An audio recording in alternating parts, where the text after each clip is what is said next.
This is the One Piece Podcast, episode 855 for the week of November 12th, 2018. My name is Ed. And my name is Alex. And joining us this week, we have first our very special guest, the translator for One Piece and Weekly Shonen Jump, Stephen Paul.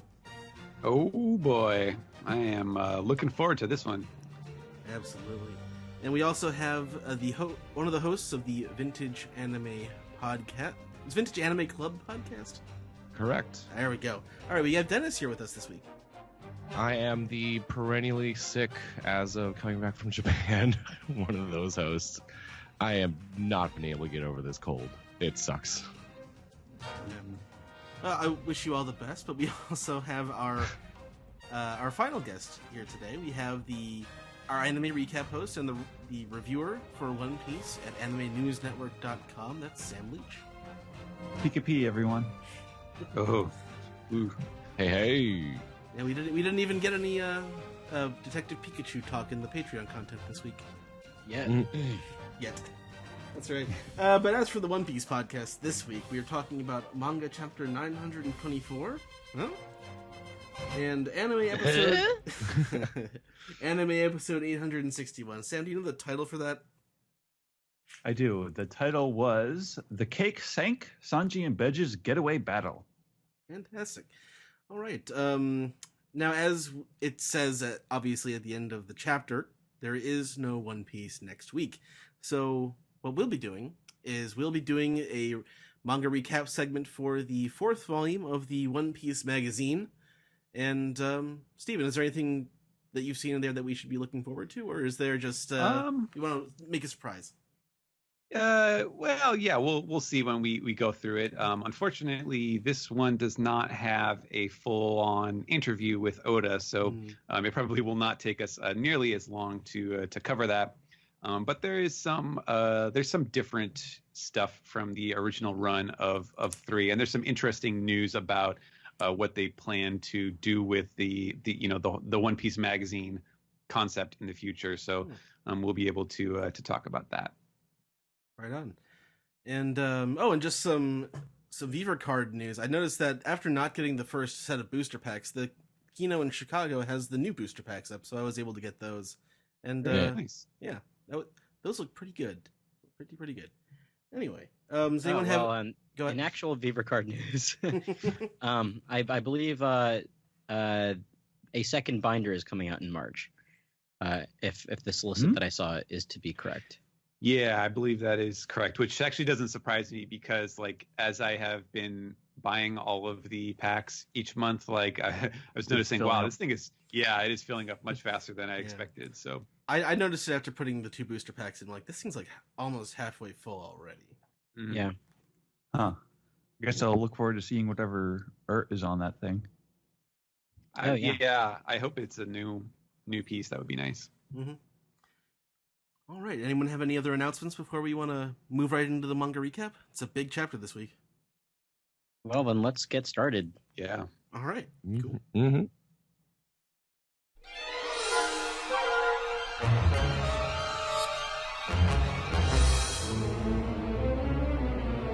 This is the manga recap for chapter 924.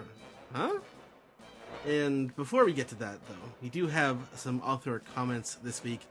And I just like to think that Oda is a man who understands when he has created something. So he has this to say. He says, I did some pottery for the first time in my life. It spins around on the wheel and gets all warped. Then the teacher totally fixes it and it's done. It's mostly the teacher's work. I believe that's the plot of Ghost, right? Yeah. I wonder if Oda went to Pottery Barn. They have that in Japan. Surprised that's the first time he's done pottery. I feel like he's the kind of guy who tries new things often. I don't know. Yeah, he probably just never had the opportunity. At this point, like, Oda goes through life, like, he's this very creative person, but he has a very sort of... He has a depth of knowledge in one particular area, and the rest of his life, he just seems to be sort of this rich, pleasant guy to be around, like, when he's not working. He's just going through life, experiencing things as this... Just sort of having all these experiences. I've always heard about this thing. I want to try it. Exactly, yeah. I wanted to try Artistic tourist. Yes.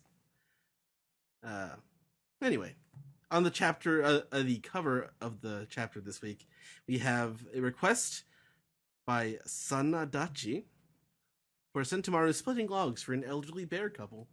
It's very nice of him. Good action pose. Good sumo posture. Another very nice looking log there. Yeah. Wasn't that last week that I said that? And That's how that log got there. Yeah. Oddly enough, not using the big axe, only the small axes. He's got that big axe. Isn't half of it missing? Where'd the other half of the big axe go? I thought it was a double-headed axe. Was it? Is it? I did not know As that. someone who helped make one, yes, it was. All right, there you go. It's interesting. Yeah, he's kind of doing like the Hank Hill with the WD-40 here. He's stashing his big axe to take out the little axes to do the job that they need. Oh, dang it. All right. Okay, on the first page, the aftermath of the duel between Luffy and Kaido, and someone comments, that son of a gun really raised hell. Other people are speechless. As the dust sort of rises, or, the fire and the dust blowing over Wano, one blow is all it took. That's the sheer power of Lord Kaido's club. I'm shocked he's still breathing. As the guy with the He-Man haircut kneels down to yeah, maybe he's related to Atmos. That's how relations work in One Piece, right? Hair, yep. Yep. But Kaido was like, as I figured. And someone asked, what? But we sort of flash to Law, who's thinking, I gotta drag him away from here. I should have enough stamina to. And then he gets shot with something, and he doesn't really know what's going on, but is seeing the Kirin ride in. It's Hawkins again. He says, "Don't do it, Trafalgar." And he's like, not this guy. Damn, this guy again. But Hawkins continues that the Sea Prism Stone throughout the world was born here in this country, and only in Wano can you find the artisans capable of fashioning it this small. He's wearing like Burberry pants now. Well, he still had them. Was he always wearing those? Because it just I've only just now noticed how stupid it makes him look. Well, he's in a ska band. Yeah, he's got his skanking pants on. Writing that one down. Skanking pants. I like the action on him, like unsheathing his sword, but it's also like liquid. It's almost it's the Jizza, liquid swords. Anyway. All right. So yeah, you can see a lot is bleeding. It's a Sea Prism Stone nail, and Hawkins. At least it wasn't a lead bullet. Yeah. His only weakness. Yeah. Yeah. Hawkins unleashes his straw sword, and it sort of wobbles its way towards Law as he. Although there's like a powerful sort of like burst of air behind it. He gets the straw sword, and Law is not looking too good. 3 exclamation points. Yeah. One thing I noticed about this is that normally Oda colors in the blood with the black ink, but he's got a screen tone over it this time. So I guess you can that way you're able to see it on Law's cloak, but he doesn't do that often. Kind of interesting. I don't know. I remember from the Jump Ryu set where we got to watch Oda do screen tone. That thing takes forever. It's yeah. It doesn't look fun. The proper way, yeah. It probably had an assistant do this one. Oh yeah.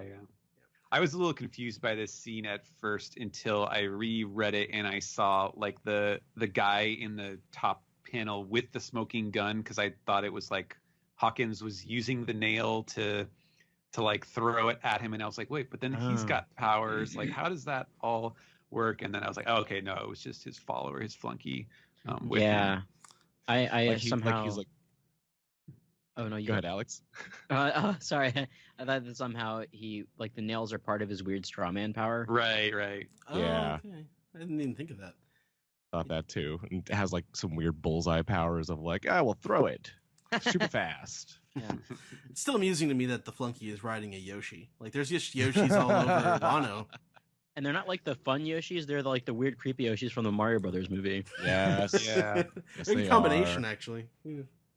Now, was anyone did anyone have any thoughts about the whole like, oh well, the sea prism stone is only only in Wano can you find the artisans? Because this is pretty much like point blank what they said about the poneglyphs as well. Yeah.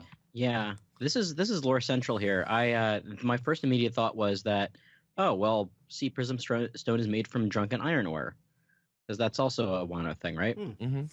And you probably needed to manufacture poneglyphs. Like, who else would have that much sea prism? It does make you wonder what the connection between sea prism stone and the poneglyphs might be. Right, like if it's the same thing, which I don't know. I feel like he would have addressed it before this point. What I see happening is Wano's about to become like we're gonna connect a lot of One Piece lore back to Wano, and I think that might at the very least that might at least streamline the story some. Yeah, I can see that. Definitely. Dennis, next one. All right. So Kaido continues. I don't know whether it is indomitable spirit or an empty bluff, but he's been glaring at me this entire time. We have his flunkies looking around like, wait, what? And we now see some raccoon eyes on the Prince Adam haircut guy. Wearing some mascara. Wait, either it's mascara or looking further down, it could be glasses. I don't know. Can't tell. Like, this guy's drunk. He's like, he thinks this passed out guy is staring at him. Right? So Luffy is still, out unconscious, eyes white over, and Prince Adam guy's like, him? He's just plain knocked out. At least that's how it looks to me. And we get Kaido's laugh in human form. I'm sure it sounds weirder. Maybe get some Stanley. I can't do it. Bowser. You gotta like roll that. Yeah, roll that tongue. I kept thinking about like just like when you're playing Link to the Past. Yes. And anybody and any villain laughs. Zelda 2 Ganon. That'll be it now. So Kaido's walking away. Once his spirit is broken, he'll be a good soldier. And everyone's like, oh, yes, sir. Oh, and don't write anything about pirates on the notice papers. Interest from the outer seas is forbidden. So Kaido wants to keep this covered up, which, Wano being a closed country makes sense. And as Kaido's henchmen are trying to reach for Luffy, all of a sudden they're taken aback. They have I forget what the exclamation mark is now. It's been a while since I've actually... Interrobang, there you go. We got Interrobang with a double exclamation mark there, foaming at the mouth, and we know what happened. But some people don't. Oh, what happened to you guys? What kind of joke is this? I like how they fall back, but they're also in like reclined seating position, so their feet are way up in the air. Yeah. He's only got so much space to draw it in. It doesn't. You have to have the feet up, otherwise you can't tell with the fainting. Otherwise, it looks like you're just taking a nap. Yeah, I did want to point out, just in case it was a little confusing, that I don't know why. I think it maybe like somebody proofread it wrong, but the line got edited, and on the top where it's supposed to say interest in the outer seas is forbidden. That they don't want the people to read the the news about Luffy and be like, oh, he's a pirate, oh, he's from outside, like, oh, and have it stir up conversations that I guess they don't want to have happen with the closed country thing. It's so also important as to why he's Luffy Taro. Yeah. Right. Alex?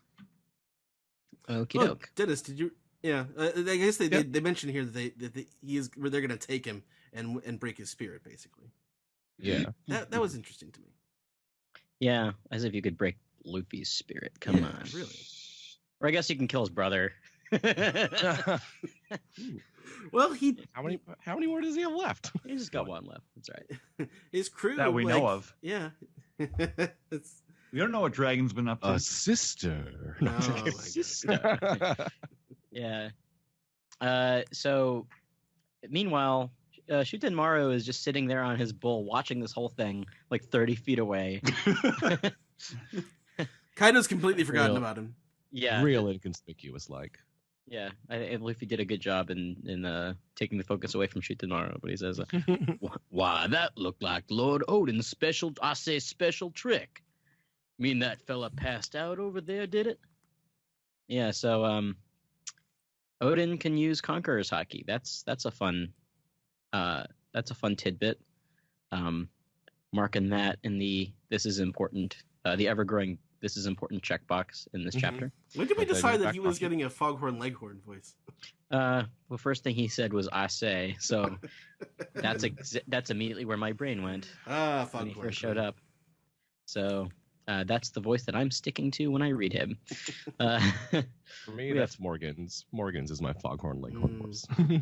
Well, we have fun here on the podcast. Mhm. So there's a panel of passed out Luffy, the brand new toy, passed out Luffy, and he's sitting in a pile of his own blood.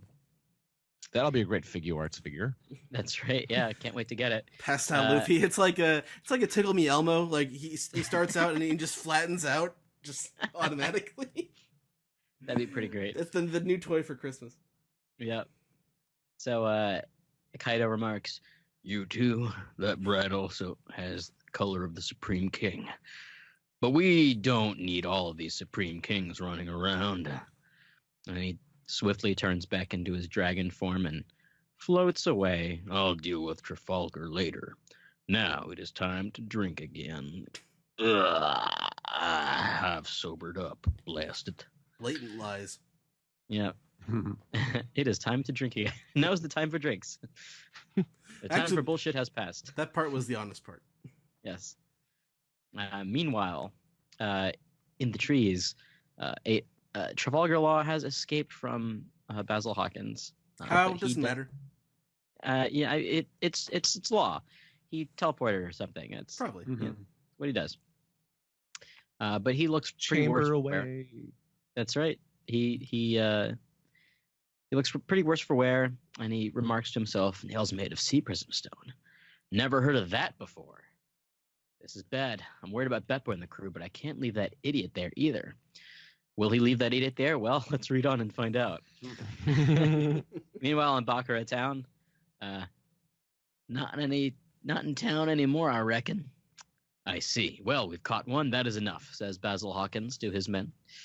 "But I will track him down. He shall not escape." Oh, is he Sparks Nevada now? Okay. He's not gonna escape. I'm Basil Hawkins. He's really not. He's really putting his all into this job here. Yeah, clearly. I mean, this is some of the most emotion we've seen on his face in some time, I would say. Everybody loves Basil Hawkins here. Yeah. On the One Piece podcast. Well, in Okabore town, we hear, "Be strong, Gorobe. You're going to make it. I wish I could apologize. Oh, if I could only say I'm sorry." And to Luffy Taro, as we see yammering on in the background, and in the foreground we see Kinemon spying. And on the right hand corner we have a snot-nosed brat.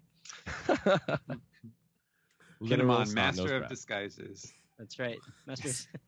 Yeah, move over, Dana Carvey. Oh boy. Is he gonna do the church lady?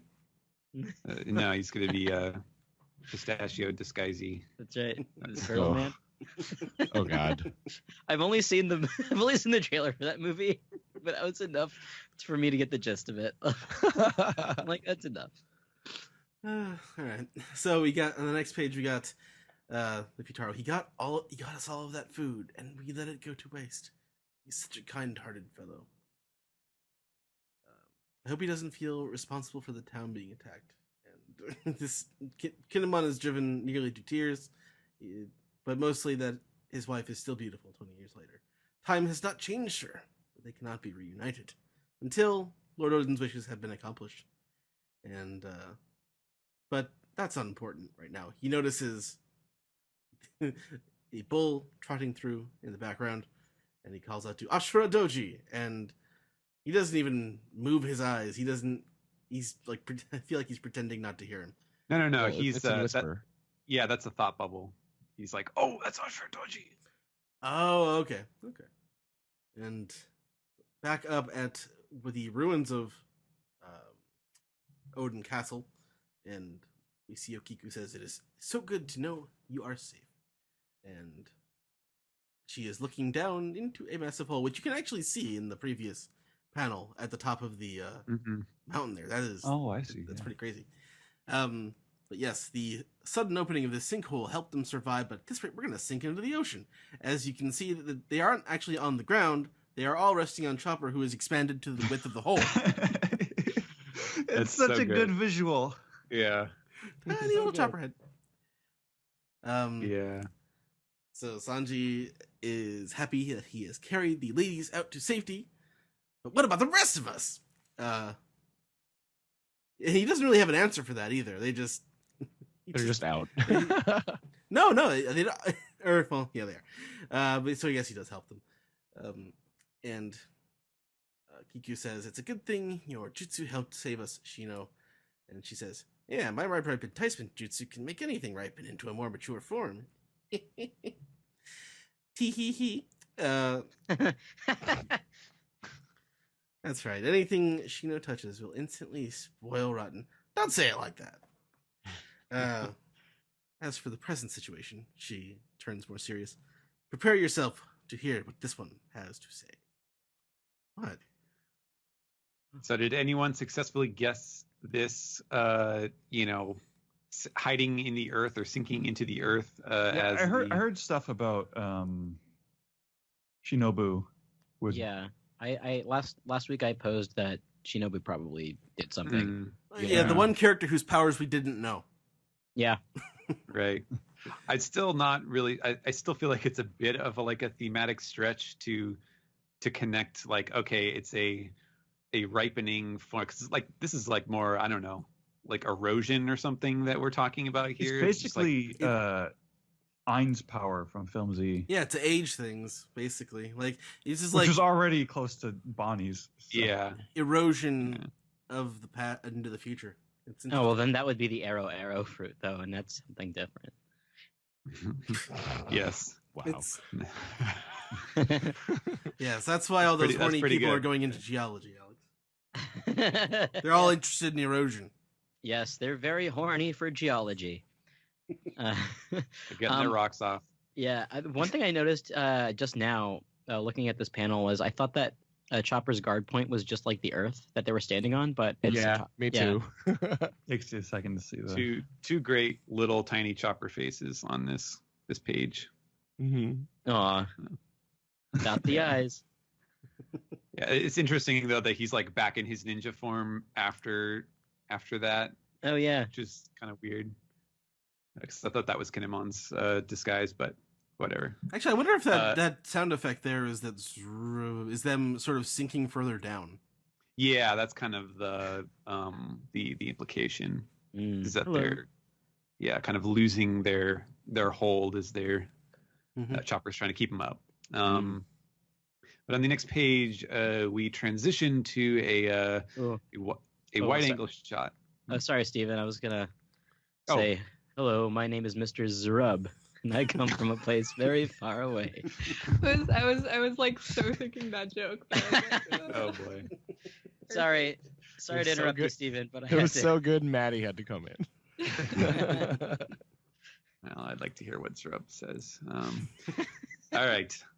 So yes, we transition on the next page to a wide angle shot. It looks like in front of a bamboo forest where someone is saying, "You there, can you speak?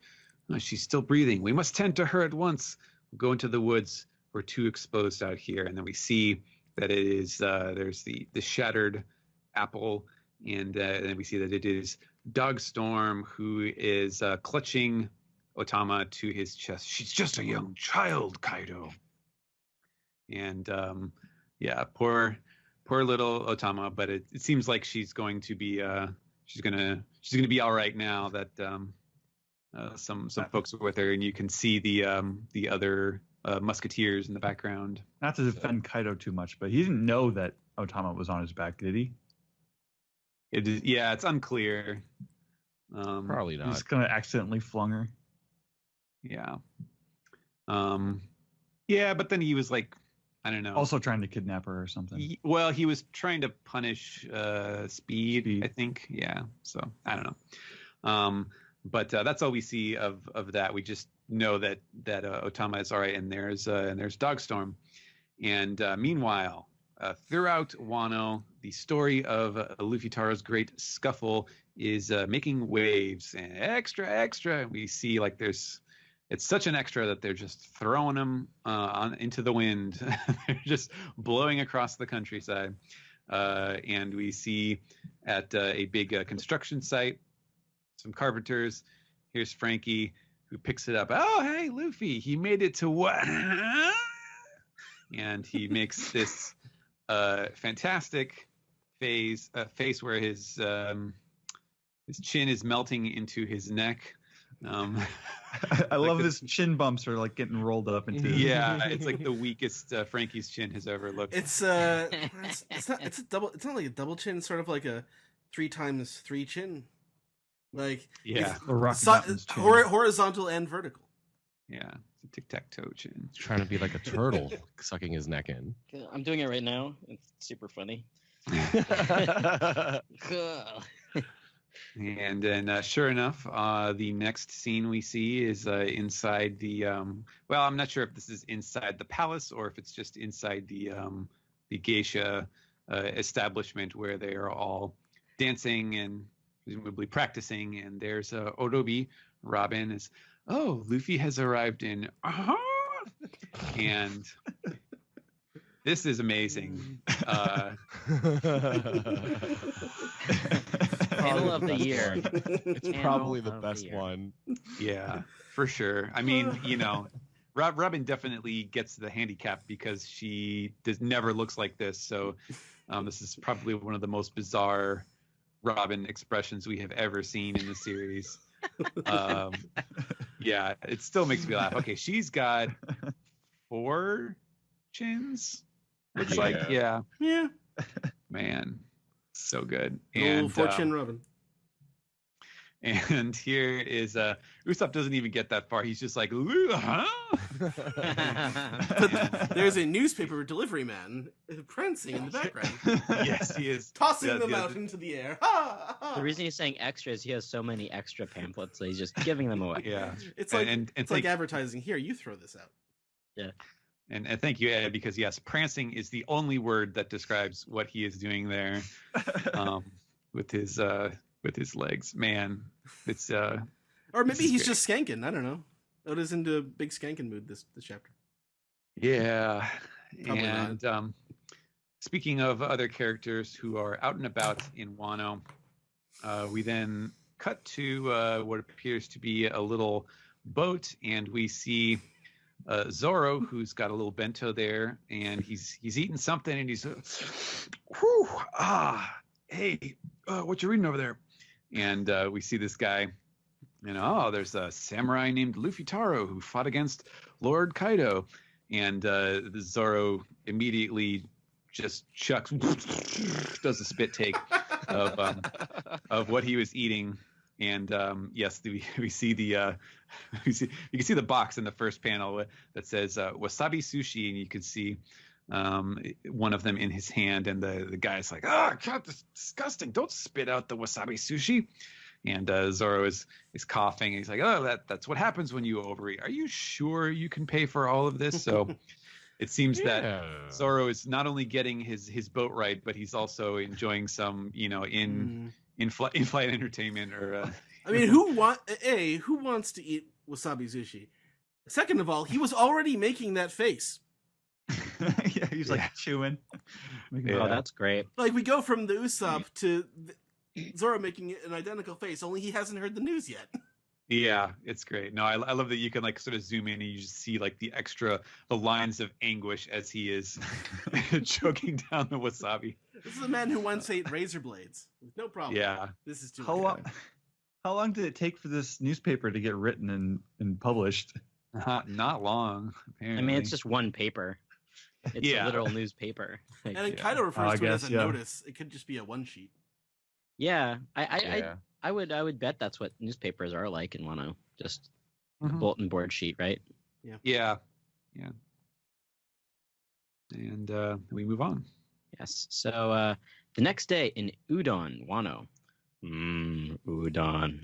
Yeah, I should point out that it has kanji. It is not. It's not just literally udon noodles. Although obviously, I think the wordplay is meant to be kind of funny. Ah, good. And we hear strike the iron, make tougher, stronger weapons, and the capital will flourish. And this is, I think, the closest view of the factories that we've seen so far.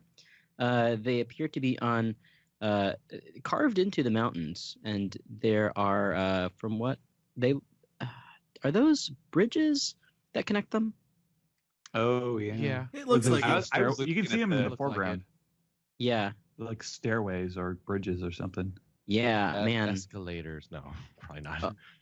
Powered by Maybe, slaves. uh-huh. Things aren't as opulent as they are in Marie-Joie, unfortunately. And the slave driver says, your lives belong to Shogun Orochi. If you want to live, strike the iron. If you want to rest, you will die by my hand. As you see some prisoners who are working their butt off to temper some iron. I'm assuming that is drunken iron ore, but then again, I'm just that's fresh on my mind just because of the sea stone Yeah. news. Hey, when we're done, can I whip you next? Don't blame me. I voted for Kodos. Carry the supplies on the double, and all the prisoners are doing their best to carry supplies. It reminds me a lot of Indiana Jones and the Temple of Doom, except these are grown men and not children. A poisonous fish. In the meanwhile, I just love that. Sorry, that we just go to the next scene and it's a poisonous fish. Fresh fish for sale. We catch him, you buy him. You catch 'em, you buy 'em. Yeah. So what's in this cage, huh?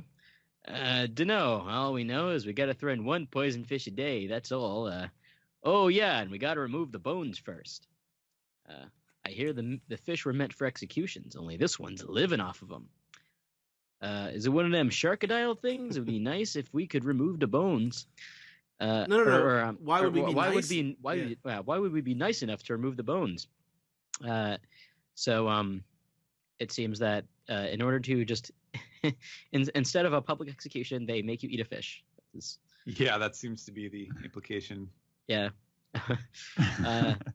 So it's like a fugu, but it's just prepared by an amateur chef instead. That's Yeah. the punishment.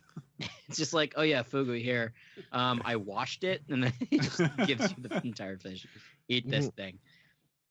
So the gates creak and clank open, and here comes the famous new guy. Ooh, so that's the guy who supposedly destroyed a whole town. Good to see ya, new guy. Oh yeah, he destroyed a whole town by fighting with Kaido and over in Curry.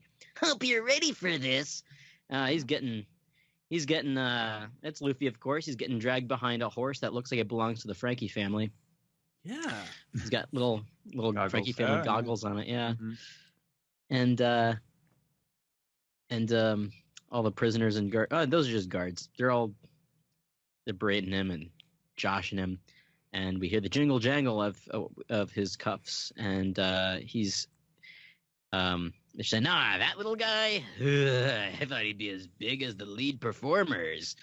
And Luffy now has bandages around his head. Whether or not that's for, I doubt it's for his wound. Right? It's probably to keep his mouth shut. I'm not really sure. Or to hide keep his him- face so nobody Yeah. recognizes him or something. Right. Oh, He's yeah. Luffy Taro. That's true. Yes. That's quite a look in your eyes. Can't wait to haze that light right out of him. And Luffy just glares at him. And before, I guess any sort of hockey could be used, we hear a coming from a jail cell. And what was that? He challenged his own jailer with a look. But before this guy can hit him with the sword, he gets a neck full of fish bone. God. It looks like the silhouette kind of looks like Dick Dastardly. We don't need it. Look, we don't need another Dick Dastardly themed episode title. Not so soon after the last one. That's true. Yeah, the silhouette is very odd looking. It's hard to make out anything. Yeah, Just looks like a guy wearing a very tall hat. Like, are those like his lips, or are those parts of his hair, or is that? I hope those are his lips. I really hope they're his lips. I think one of those is his nose. I'm not sure. Wow. It's hard to say.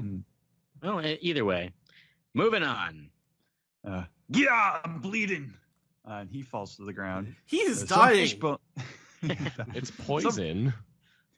Well, the bones, not so much, but some fish bones just shot out of the cell.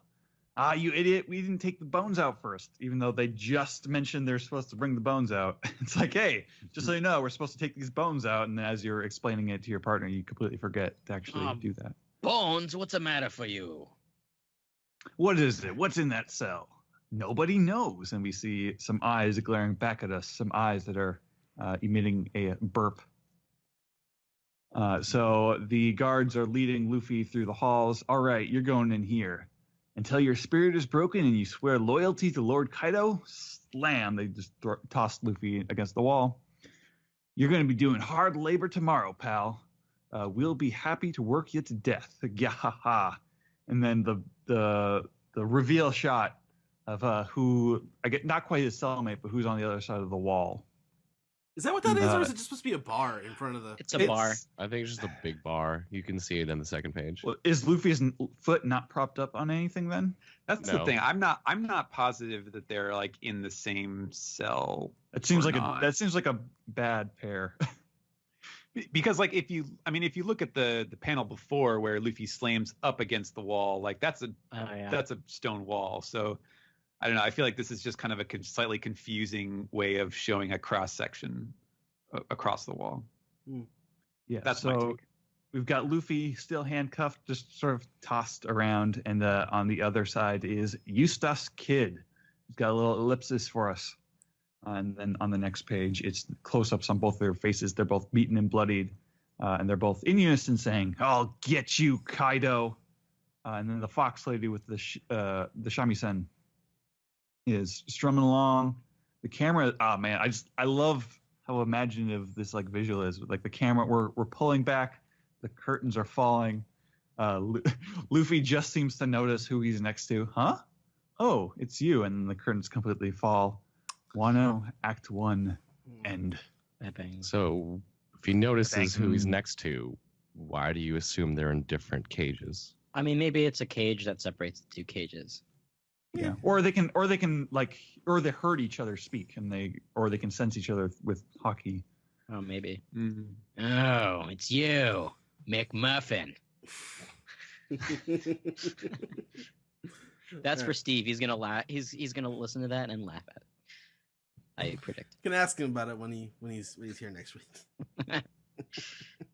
So that's the chapter. Yeah, that is definitely the chapter. Who would like to go first? Sam? I can go first. Yeah, go ahead.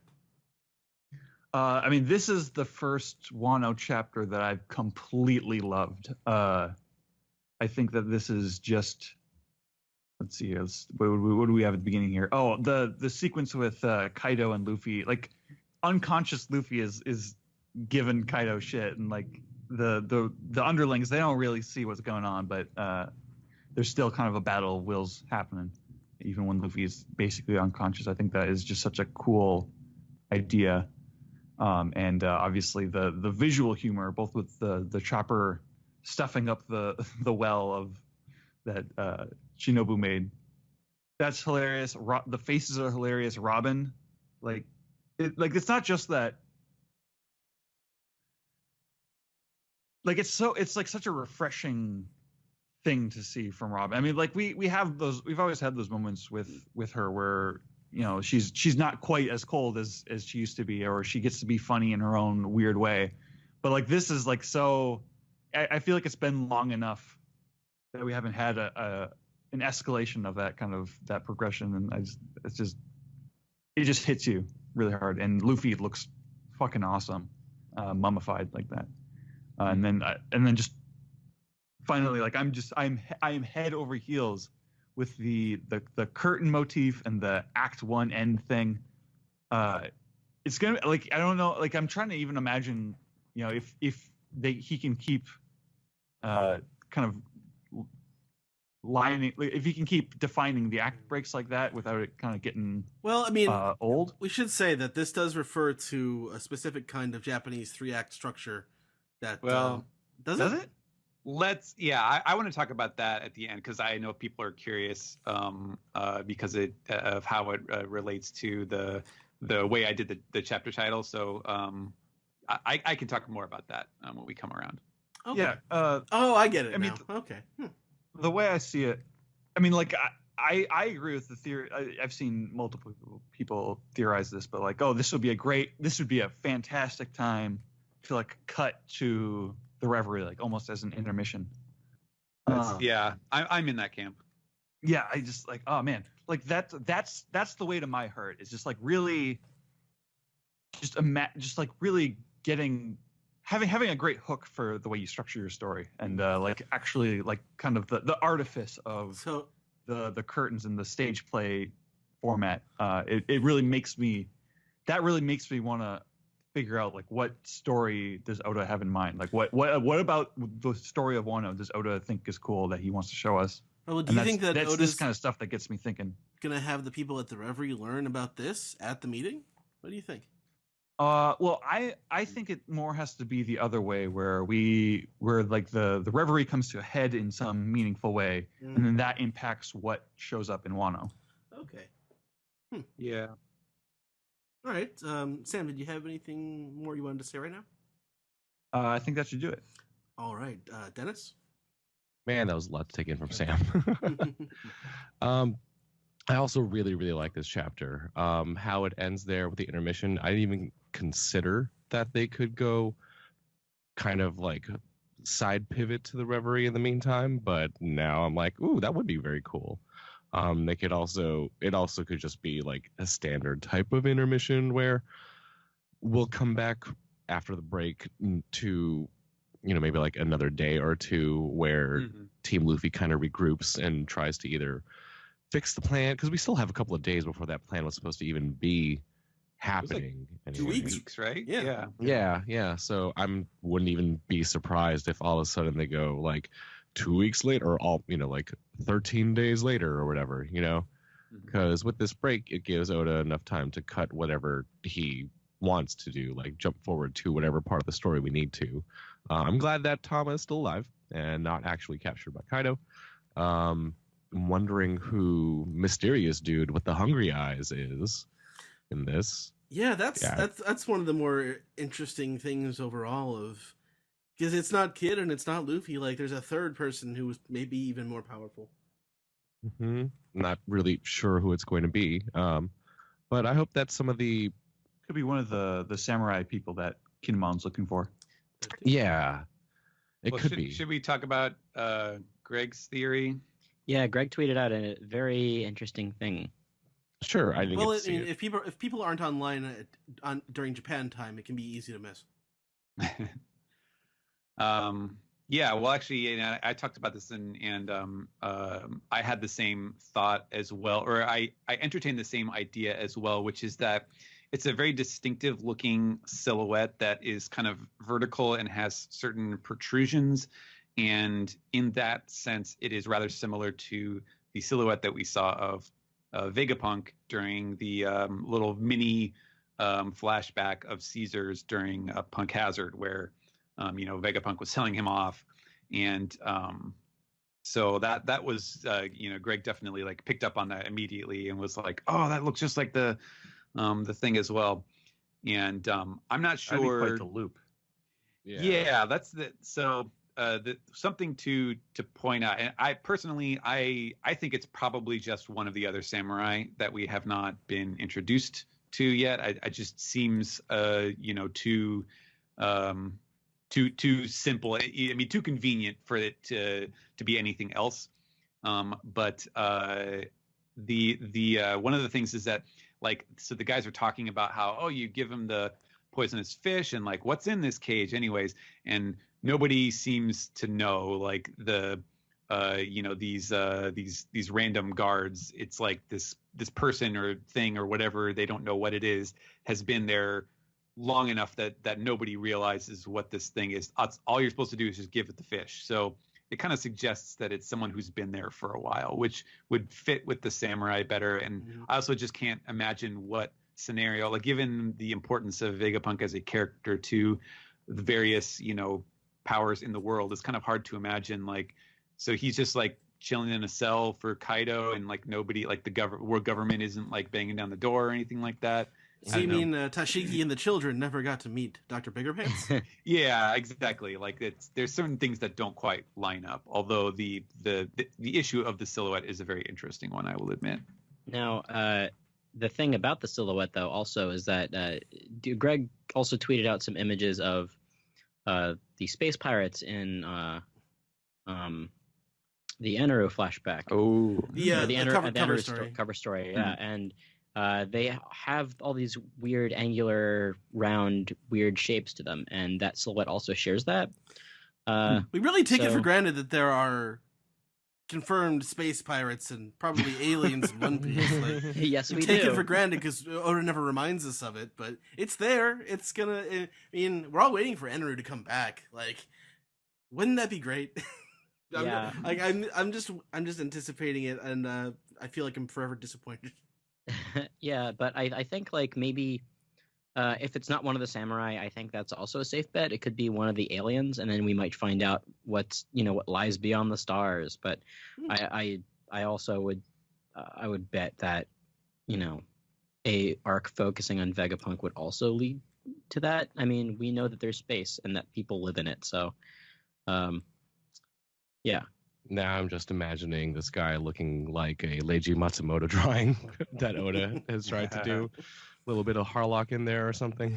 I mean, I noticed that when I watched, I haven't seen much Captain Harlock, but I watched Arcadia of my youth because it came out on Blu-ray earlier this year. And I really see the DNA of One Piece in that. There's very similar thematic elements to it. Steven, did you have anything more you wanted to say? I think it was Dennis's turn. Oh, sorry. Dennis, go, continue.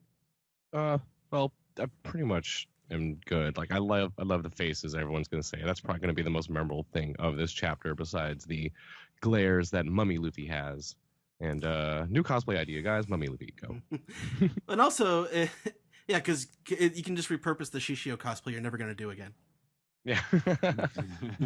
That, yeah, that's, that is... I do his eyes, Luffy's eyes throughout this whole chapter, especially when he's covered up, but even earlier when he's taunting Kaido, even when he's passed out. And I think that the eyes of the person in that cell who spits the bone kind of look similar. Those hungry eyes. Hungry eyes. He's got the evil pupils too. Anyway, Stephen, go ahead. Okay, so let's see. You guys definitely covered a lot of the good stuff here. I like that it was, like so commonplace. Like we took it so much for granted that Shutenmaru was Ashura Doji that we didn't even point that out. That this is the first time that someone directly referred to him as Ashura Doji when Kinemon sees him. So yeah, as if there was any question, that's cleared up. And just a fantastic, entertaining chapter. Definitely raises some more questions, like we talked about with the Sea Prism Stone. It does seem like I think as Sam mentioned, it does seem like it's sort of consolidating certain like story background elements in a way that probably makes it more likely that we'll get some like pretty big world backstory type information in this arc now that we are here. And so I'm curious. I'm a little trepidatious just of like, okay, is this gonna, is Wano just gonna turn out to be some magical place where everything that is neat comes from? And is Wano the new nano machines? Yeah, is it going to sort of, narrow down the scope and the wonder of the One Piece world if like so much of the mysterious stuff is tied into this? So I'm a little worried about that. Although there's no hard reason to be paranoid about that. But something that did occur to me.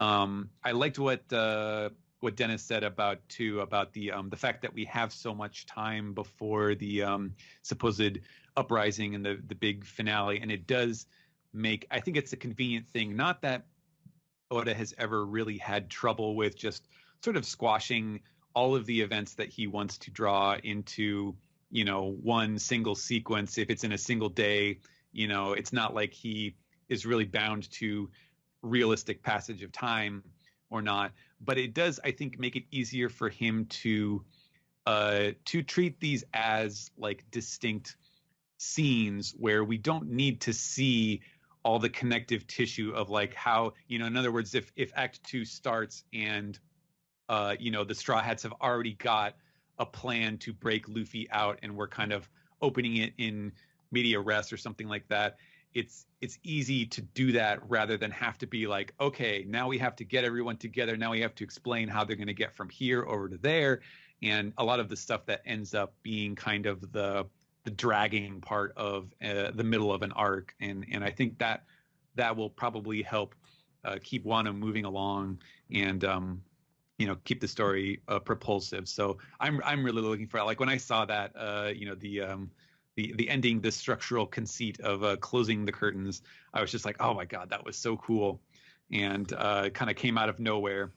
I mean, it works more, I think, because he doesn't do it before. Yeah, he's trying to spice up something that he knows that maybe he thinks sort of drags his stories down. Maybe could be, yeah, or it was just a nice opportunity for him to do something creative that would break up that that pattern. So yeah, I promised you guys some talk about the chapters or the title and the arc. Or not the arc, but the act construct. So yeah, as Ed mentioned, there is a thing. There's a word in Japanese called johakyu, and it is a Japanese like classical storytelling format, which is kind of similar to that thing that everybody who takes English classes learns. It's the exposition, rising action, climax, falling action, denouement. Stuff that everybody learns in school, and this is the like the traditional Japanese version of that that is separated into three parts: Jo, Ha, and Kyu. And Jo means beginning or introduction. Ha means break or to rupture, and Kyu means sudden or rush. And so that's the idea is that your story structure should introduce how everything is going, and then kind of shake everything up, move them into action, and then have the conclusion be very swift and very decisive. And it has been used in pop culture. Evangelion rebuild movies. Yeah. That was exactly what I was gonna point out. That while the English titles have those weird, you shall not pass or whatever. There's yeah, you shall not pass. They have those funky English titles. The Japanese titles are different and equally funky, and they have the first one was Jo, the second one was Ha, and the third one I think actually uses the capital letter Q for the Q kanji. And so people pointed out, so the title of this chapter in Japanese is Ha, and it was just the hiragana Ha. And the direct connection to the chapter is that it is the sound that Frankie, Robin, and Usopp are making when they see Luffy's picture on the paper. They're all going, ha, ha, ha. And so, I think there were a lot of people who saw that as like, oh, this is, Ha stands for, because it's the end of the act. And it's this whole kabuki thing that Ha must be the Ha from Johakyu.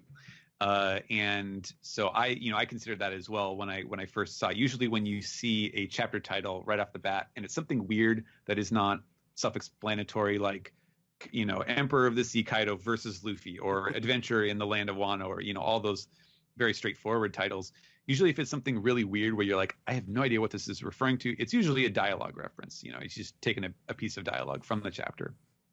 So I was like, okay, maybe that's what it is. And so the debate as to whether or not to use so I titled it as H-U-H.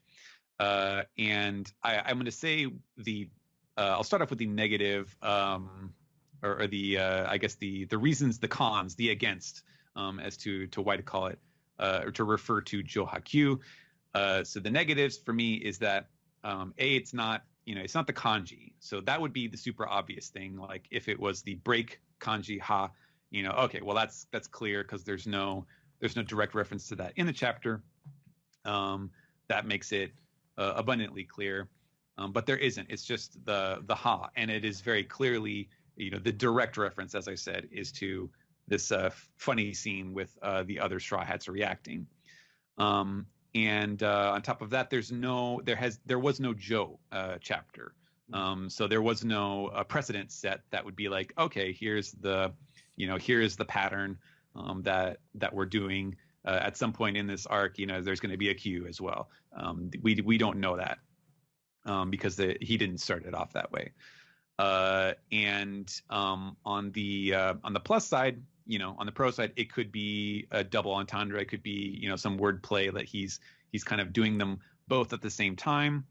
That is a direct reference, but that he doesn't want, or he wanted it to be kind of a hidden meaning. And of course, there's also the fact that it is happening at this act break. So you're kind of thinking about the act structure. And there's no like for sure concrete evidence that says he's definitely talking about Johakyu.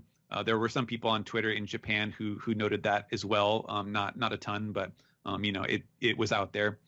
But the main reason, even if it does happen to be true, is that because of the format of how we do things at Viz, it's pretty much impossible to explicitly reference it, and also to have it be double up with what you see in the chapter as well, with the crazy reactions. So ultimately, I think the only way to know for sure is if there's an SBS question that relates to it, and then it's very easy to for on the English side to explain that context. And to make the background clear, but there definitely isn't with the way that the weekly chapters work. So even if it was, which I'm definitely not 100% convinced, it wouldn't work for the English version. So I went with the straight ahead version. So that's why basically long and short of it is that I'm not positive if it is intended. It's a neat little bit of background, but it is definitely not for sure. And I saw some people saying like, oh well, the Johakyu is supposed to be like a 5-act structure, and this act was 16 chapters, so that means multiply times 5, and it's going to end on exactly 900. And it's just like, whoa, okay, you have a very overactive imagination there. That is definitely not what's going on, but all right, there you go. Thanks, Steven. Yeah. Alex. So to piggyback off of that a little bit, maybe it's almost as if Robin, Frankie, and Usopp are looking at the paper and almost exclaiming to themselves, "Oh, climax is happening already!" Like that kind of a thing. Climax? Sure. We've just gotten started. First of all their faces are great. I love them. And this is a face fault that I can replicate at home. So I'm very, very happy about it. This was a huge, meaty, it might have been a short chapter, but it was very meaty in terms of all the stuff it packed in to close off Act 1 of insert number here of Wano. And a lot, you guys said most of it already. I'm wondering what Kiku is going to tell them. Maybe she's just going to let them know what we all know, or maybe something else. I'm not sure, but I guess the rest of them are bound to know about Luffy sooner or later. Dogstorm looks like he's gonna be joining them as well. I like how Luffy and Kid are getting together already. I sense a Kid flashback coming sooner rather than later. This of course lends credence to my theory that the three rookies in Shabandi are going to once again take up arms and fight alongside each other. Now, you're referring to Hawkins as the third? Oh no, Law. Okay, gotcha. Yeah. Hawkins is an interesting fellow, though, right? Like, I wonder if he immediately just kind of went over to Kaido, or maybe he got his spirits broken, or I want to know the implication as to how Hawkins and Apu have come to work for Kaido. Have we seen Apu? And we've seen Apu via a transponder snail. Okay. I think an arc or two ago, right? Yeah. Prior to Whole Cake Island starting, I believe. And Killer, where he at? Does he work? Does he work for Kaido now? I wonder. I suppose we're going to find all of this out. Oh, wouldn't that be like right? if Kid like lost his crew? Like Yeah, his crew betrayed him. That would be that'd be awful, especially since he's been friends with Killer since they were kids. So that's that'd be I thought Killer was like 10 years older than him. Oh well, well they're from the same hometown. This is according to the Beaver cards. Right. So one thing I did notice, there's a whole bunch of they are in a whole like they're around a whole bunch of iron, right? Luffy and Kid, they're right by the factories where they are forging whatever out of iron. If Kid gets loose, that's basically an artillery playground for him. Game over, man. Yeah. This is a dude who's got magnetic powers, and what I want to see is a giant hand that is comprised of all the iron in those factories coming down on something or someone. I would be that would be pretty hype, to use that colloquialism. And I guess my big thought, and because we have an entire 2 weeks until we're going to find out, are we coming back to Wano, or will there be a Reverie intermission?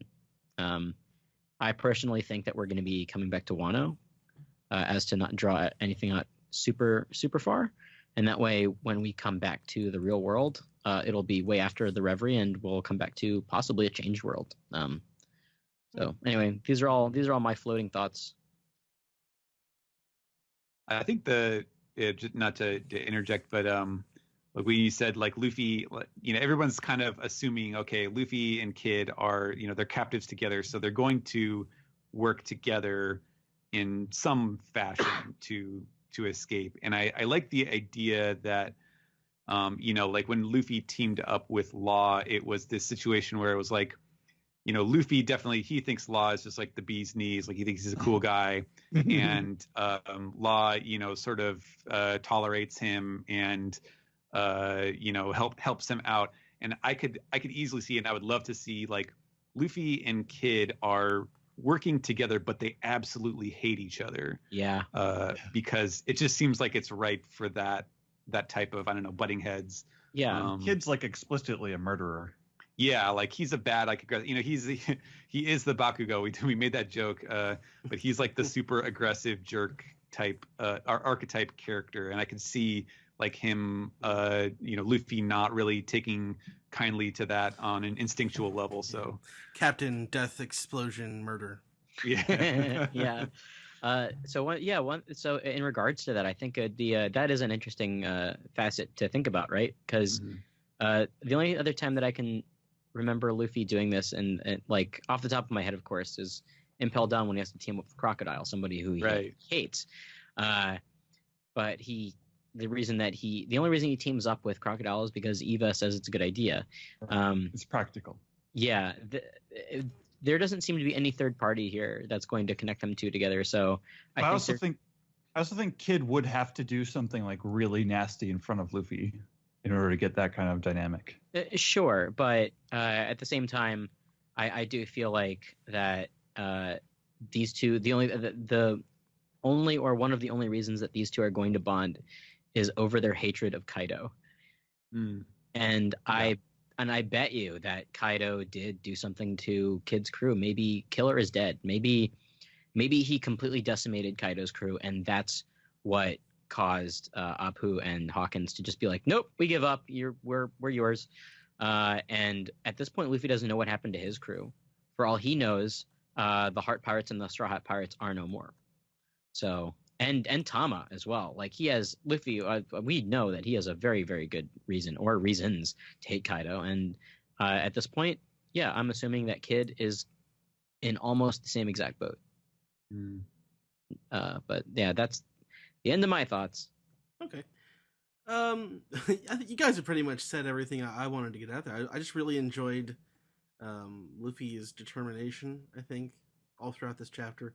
Like, Kaido seeing it and like the way his eyes look throughout the rest of it. You always get the sense that Kaido has a very rowdy crew. They're almost like they're like the pirate version of like the G5 smokers guys. They're ruffians, you know. They're all cousin Merles. Honestly, coveralls that don't quite cover all. Yeah. But yeah, roughnecks, as it were. I appreciate Dogstorm's reappearance here. He's very comforting, and I probably won't forget who lost the hand and who lost the foot now, because of the way he's holding Tama. Yeah, that's true. Yeah. Then I also always remember the cat in the eating lasagna with his stump. Lasagna. Yeah, lasagna.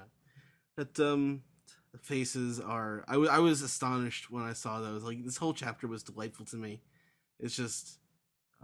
But yeah, I think you guys have pretty much said everything I want to get out there. So let's just move on into the piece together. Or actually, we'll do the anime recap first. Then we'll move on to the piece together. Get some theories going on. All right. Sounds good. Yeah.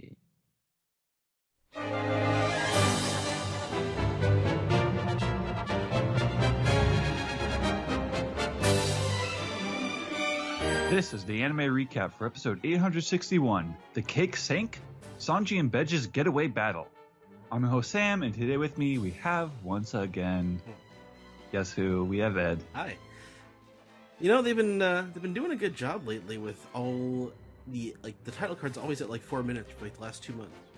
You notice that? Yeah, I think last week's was even earlier than that. They've been keeping it down, which I don't know if that's necessarily a good thing. Like, you wouldn't have to stretch out the rest of it so much if they did a longer recap. Like, I could skip it. How long has it been since they got rid of that little, like, that little prologue-y, like, Luffy ate the gum fruit and the... Feels like less than a year ago, but it's been a while. Yeah, it's crazy it's crazy to think that I just like forgot that they got rid of that. Like, it was so prominent before. Right. Like, they, I guess they felt that they didn't have enough time to tell the story that they wanted to do in each episode. Right. So this episode begins with Katakuri. He's just standing around in the mirror world with his eyes closed. He notes that 10 minutes have passed, but then he sees the future. And so one Monkey D. Luffy coming to attack him. And then, so you got the big dramatic music playing, and then Luffy has arrived. He's back in the mirror world to fight. They kind of have their little smack talk, like Katakuri is saying, you know, no one would have judged you if you had just stayed out of it. You didn't have to come back. Some pretty good animation, I thought, on Luffy's hand, his fist. He's like making that fist. I thought it was pretty good. Yeah, and so Luffy goes in for the attack. It's the same attack that Katakuri saw coming, but they do this weird like looping eye effect, where we're zooming in on Katakuri's eye and then zooming in on Luffy's eye, and like sometimes it's a mirrored image of the last one we saw, and sometimes, you know, endless loop. This is what that's what this fight is. But that's not important for the rest of this episode. Let's talk about the seal. All right, so the cake is still in the air. That's where we left it last week. But the scene starts off with the seal, like the does he? Tight close up of the, or maybe I'm misremembering. Like, the seal is very prominent for like the first third of the episode. Oven is trying to figure out who that man is kicking the cake up. He's just like, who is that? Is that a chef? So the cake finally lands on the ship, and Vito is nerding out. Oh, only Germa could do that, and Sanji doesn't appreciate the comment. And that's when Bedge shoots the rope tying the seal to the cake, and the seal just gets tossed off the ship and tumbles. Like, everything, like, I don't know how much of this is filler, but I feel like I don't remember any of this up until, like, the very end of the episode where Pound, like, makes his stand. Like, there's a blank in my memory of manga content from, like, when they beach the ship until when they get away. I'd forgotten, like, how this all happened. Yeah. So we see there's a little family hug between Bedge and Chiffon and Pez. Oven. Cute. That's the good. That's the good content. This episode is very sweet. Yeah. I do not remember this in the manga. Oven trying to stop the Bedge's ship from rolling, and it just gets squished. That was the funniest thing I saw all week. Even funnier than Oda's author comments in the manga. That I said. like it's so comical. It's like, I'm gonna stop you, squat. Split. And like he's like, yeah, and then later on, yeah, I knew that wouldn't take him out. Come on. it's very funny. So Pez seems to notice Pound from a distance, and they kind of have a moment where they I guess recognize each other, sort of. The ship is running over a bunch of chocolate houses, and Pudding has to mention, like, oh, don't worry, I'll just fix those later. Mm-hmm. Well, he actually asks, like, permission, I think. Which is interesting. So yeah, it takes them some time. They have to kind of drive to the other side of the shore, I guess. They can't just back up. Yeah, it's not how this works, I guess. Which doesn't really make sense. I mean, they're just treads, right? I guess they would. There's too much of a cliff. I don't know. So they make it back into the water, but then they notice that the water is the air and the water is getting weirdly hot. Vito has some comment about the fishes. Like it smells fishy or something because there's actual fish. Or Sanji's cooking the fish, talking about salt and pepper. So Bedge has a comment. There's only one guy who could do that, which is that guy over there. That one. Yeah, he's just like right there in our line of sight.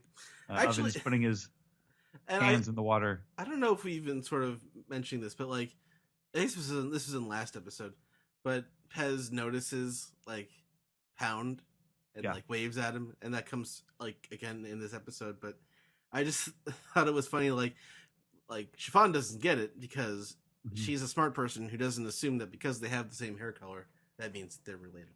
But the baby is just sort of magically, smart about it.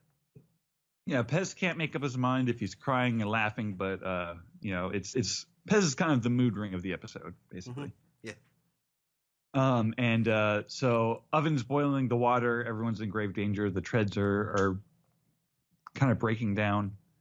That's when Pound shows up with a big like wooden bat type thing and just smacks Oven over the head with it, and the bat just breaks in half. Can we do that, The Simpsons, like the breaking the chair on Homer in the bathtub? Except it's more of a mild annoyance for Oven, but it does get his hands out of the water, so that's good. Well, actually, he would be Luann Van Houten's new boyfriend then, the American Gladiator. That's the eye catch of the episode, and so now there's a lot of inner monologuing coming from Pound. He's thinking about, he sees Pez. It's like, oh, my grandchild whose name I don't even know. We get a little flashback of a young, well-groomed looking Pound wearing for his wearing a crown. So he must have been royalty of some land. Maybe he just had terrible fashion sense.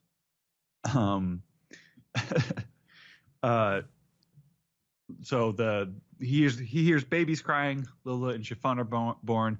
This is interesting. Where like I think this is just like one panel in the manga where we see this younger Big Mom, but we get like a little more time with her here. It doesn't actually look too different from her like after like being in the hunger pangs and like dropping the weight a little bit. Yeah, which like, we'll see in a second. So basically, she tosses him out like dirt. Like, okay, the babies are born. I don't need you anymore. And Pound is shocked by this development. How could an upstanding woman like like Charlotte Lin, do him dirty like this? So this whole sequence is, it's Pound. He's smiling. He's getting to see his daughter and her family, and they're having they've found love. They've, like I'm glad you look happy. I never got to meet you. I never got to be your dad, but you seem to be doing okay. And the music is so good. Mm-hmm. It's just like really soft piano. And so we get within these kind of montages, we have like Chiffon and Bedge again trying to cheer Pez up. And then also Big Mom and Chiffon. Big Mom is just beating Chiffon up, and her face is all bloody. And it's like, oh, why did I bother having twins? They're probably both just as bad. Like this is horrifying. It's she like the point where like Big Mom is sort of like hovering over Chiffon. Her head gets really big. Yeah, she looks like the one from the witch from Spirited Away. Yeah. So yeah, the music is great. And Pound's monologue is kind of developing kind of a poetic kind of rhythm to it. It's almost like, did you have hard days? Did you have lonely days? And he's like fixing his tie because he's getting ready to announce what he's about to say. And then just like as the pretty music is playing, as Pound has the big dumb face, as the atmosphere is like all the screen effect is all blue, and you just see like Oven just like whoosh, swooshing in the background with like no sound effects. You just see him. He's got his big sword chopper thing. Pastel flames. Congratulations on your wedding, Chiffon. And Chiffon's like, huh? What's that? And then Pez starts crying. And then so she immediately has to tend to him. Like she basically didn't register what Pound said at all. And then we get I thought this It's very bloody. It was very bloody. It's very bloody, but like the motion felt like very cheap. Like it's just like one still image just swiping across the screen. Yeah, but in this case, I kind of understand it because it's like it's just sort of most people didn't notice, Yeah, and the pretty music is over, and it's just the really dramatic. I don't know how to describe that. It's like a sound effect, basically. Yeah. So they're finally exiting the boiling water. They're like, oh, hey, I guess we just got through it. And that's when we come back to the Thousand Sunny crew, and Big Mom has found them somehow off screen. Last we saw her, she was on Net Silent, so it seems a little weird that she's randomly stumbled back onto the crew. But I love this joke with the cannonballs. They're firing these cannonballs, but they're homie cannonballs, so they have faces and personalities. And like as they're traveling through the air, they're asking, "Oh, hey, have you guys seen where the Straw Hats are?" And Nami just points like, "Oh, over there," and the cannonballs redirect. It's a pretty good gag, yeah. Yeah, we get a little bit of Charlotte Bavaroa, I think is how you say it. Yep. And they are surrounded on all sides. Humongous fleets of ship chasing them from behind, coming at them at the front. They look screwed. And then our final scene of the episode is Luffy versus Katakuri some more. I feel like the animation is straining like a little bit here. There's some there's motion that feels like it's missing frames that it would normally have.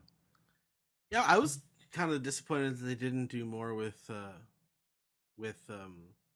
Carrot at the end of the episode. Like, I didn't need to see Luffy and Katakuri again this episode. They were barely in this episode. I guess we got to remind people that they were in it, but like they could have done more foreshadowing with Carrot, I think, and not just put it in the next episode preview.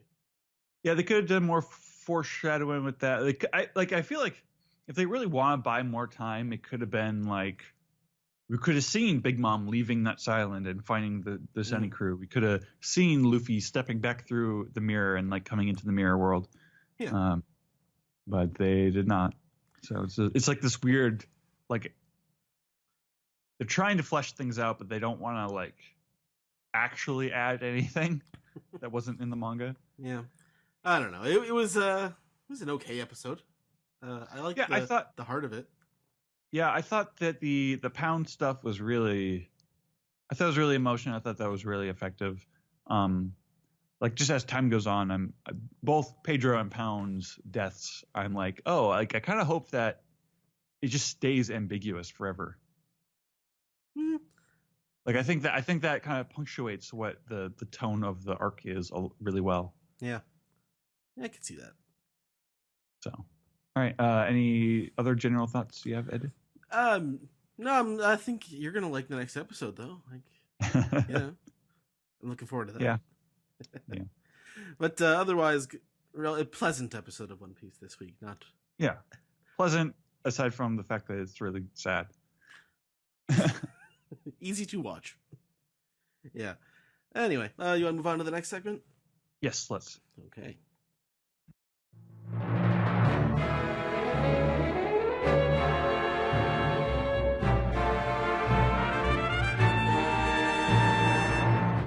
All right, this is the Piece Together segment where we take your questions, your comments, your theories, and if they're good, we'll give you a passed out Luffy doll. Anyway, let's start off with Disputes this week. Sam, why don't you take it away? Our only dispiece this week comes from Abdul. Dispiece, man, I love this arc so freaking much. So many notes from other arcs. This chapter in particular had some Impel Down flavor towards the end.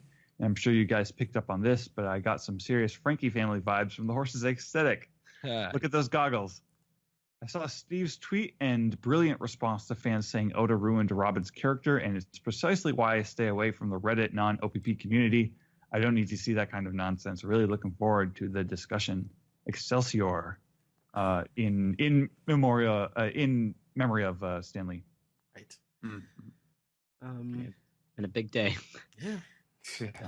Yeah, I have seen a weird amount of that. Like, oh, why did Oda make Robin ugly? Like, I saw Really? that panel and I figured that everyone was gonna be on board that it was the greatest thing ever. Yeah, Yeah, it's me greatest too. thing ever. Yeah, because Robin is so ugly right now, you guys. Jeez. I almost wonder if like Oda was doing that because he was like, "All right, Yuriko Yamaguchi, let's see what you got here." Yeah. All right, Alex, you have any emails? Oh yeah, we got a couple.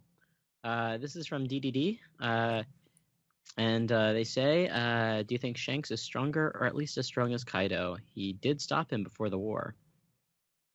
I forgot about that the two of them clashed.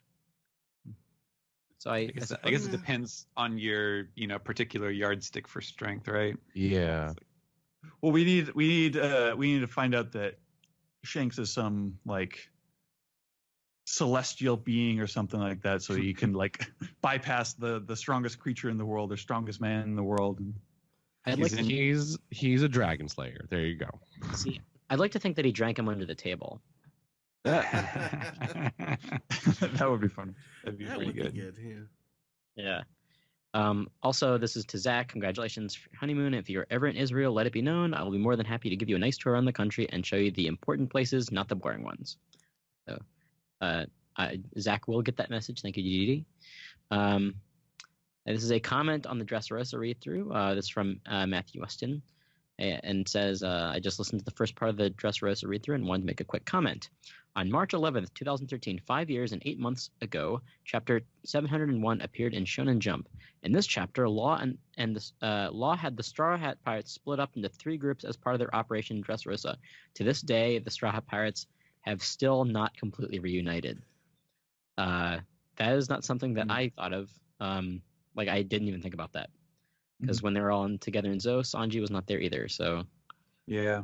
that's true. I mean, that's been on my mind. Like, that's kind of the thing that's characterized the new world so far, is that the crew, they have not once since they split up in Dressrosa been a full crew. Yeah. And so I'm doubling down on my theory from last week where I said that this is going to be an arc where we have the whole crew, but then now Luffy's like the straggler, and then he'll be like the final piece. Zoro's also lost, but that's just him. That's just the typical day in Zoro. All right. Orietta says, what are your thoughts on Tashigi potentially being Lady Hiyori? She's the appropriate age if Hiyori did not travel through time, and her obsession with Wano-crafted swords could potentially point to some deeper connection. I don't like it. Well, I mean, let her be her own person.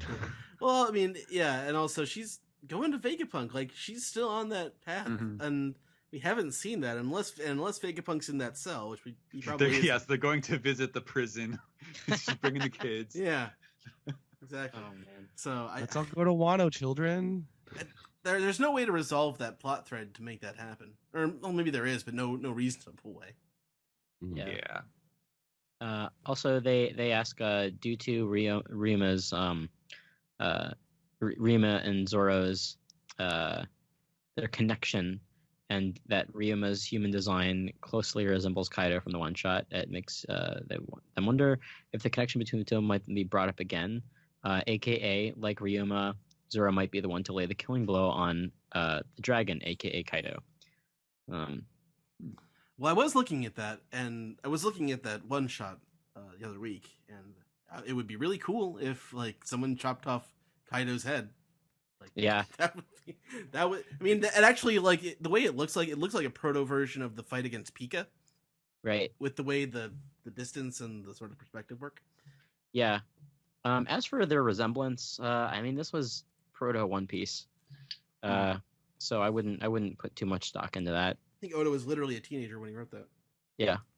I think it's interesting too that, there was, before we got into Wano, there was so much like, oh, how is, Ryuma gonna get into this story, or how is this gonna fit with the, the old one shot or whatever. And, there has not been hide nor hair of any, detail regarding that, like to the point where I'm like, oh yeah, that's right. I don't know where he would fit that in at this point, unless, because he lived according to the canon with what's his name, the zombie on Thriller Bark, like wasn't he like several generations ago or something? So it wouldn't even necessarily have been in Oden's time.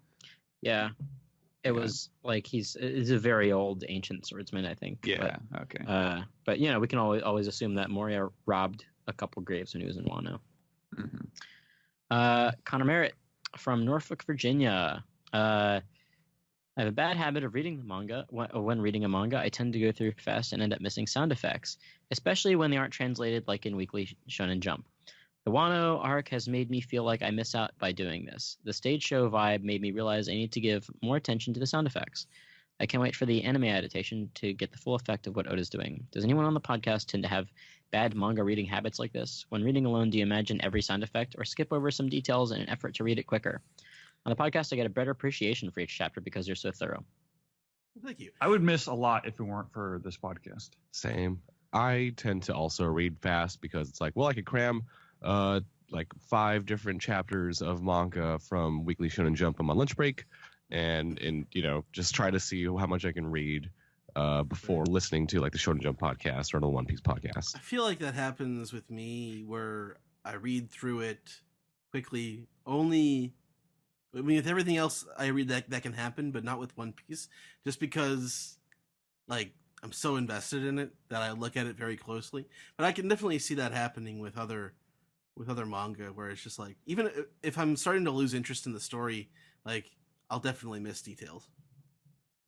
I definitely don't, for obvious reasons. I pick up everything, aside from maybe little tiny visual details because I'm focused on the text. But I definitely notice that I read it much faster on reread, like marathon rereads, just because not only do I know like the parts that are important versus not important, but it's also like I don't have to stop and like think about or try to guess like where is this going, or what are the ramifications of this or that, because you already know the where the arc is going and the scope of it and everything like that. So I find it a lot easier to get through kind of the slower middle parts on rereads for sure.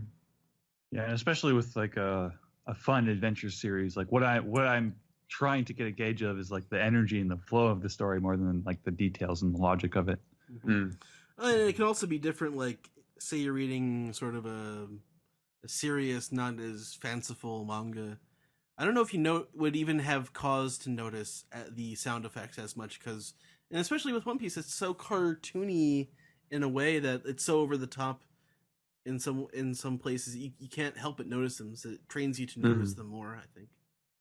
Yeah, for sure. All right. I think that's it for the emails. Oh, no, we got a couple more. Oh, we do? All right. Yeah, sorry. All right. Hey, OPP. This is from Ryan, by the way. This will be an unpopular opinion, but I'm sort of hoping that Kaido will be the only emperor that does not possess Conqueror's Haki. Conqueror's Haki is supposed to be this rare ability that's only possessed by a few people, and we have 3 people who can use it in this chapter. Luffy, Kid, and Odin. What was it that Zach was saying on Twitter today? Things that happen to one in a million person. There's 8 of them in New York. Yeah. It could also make Kaido that more interesting of a character, showing that he doesn't need Conqueror's Haki to acquire the title of strongest creature in the world. I'm probably wrong, but I thought I should give my 2 cents.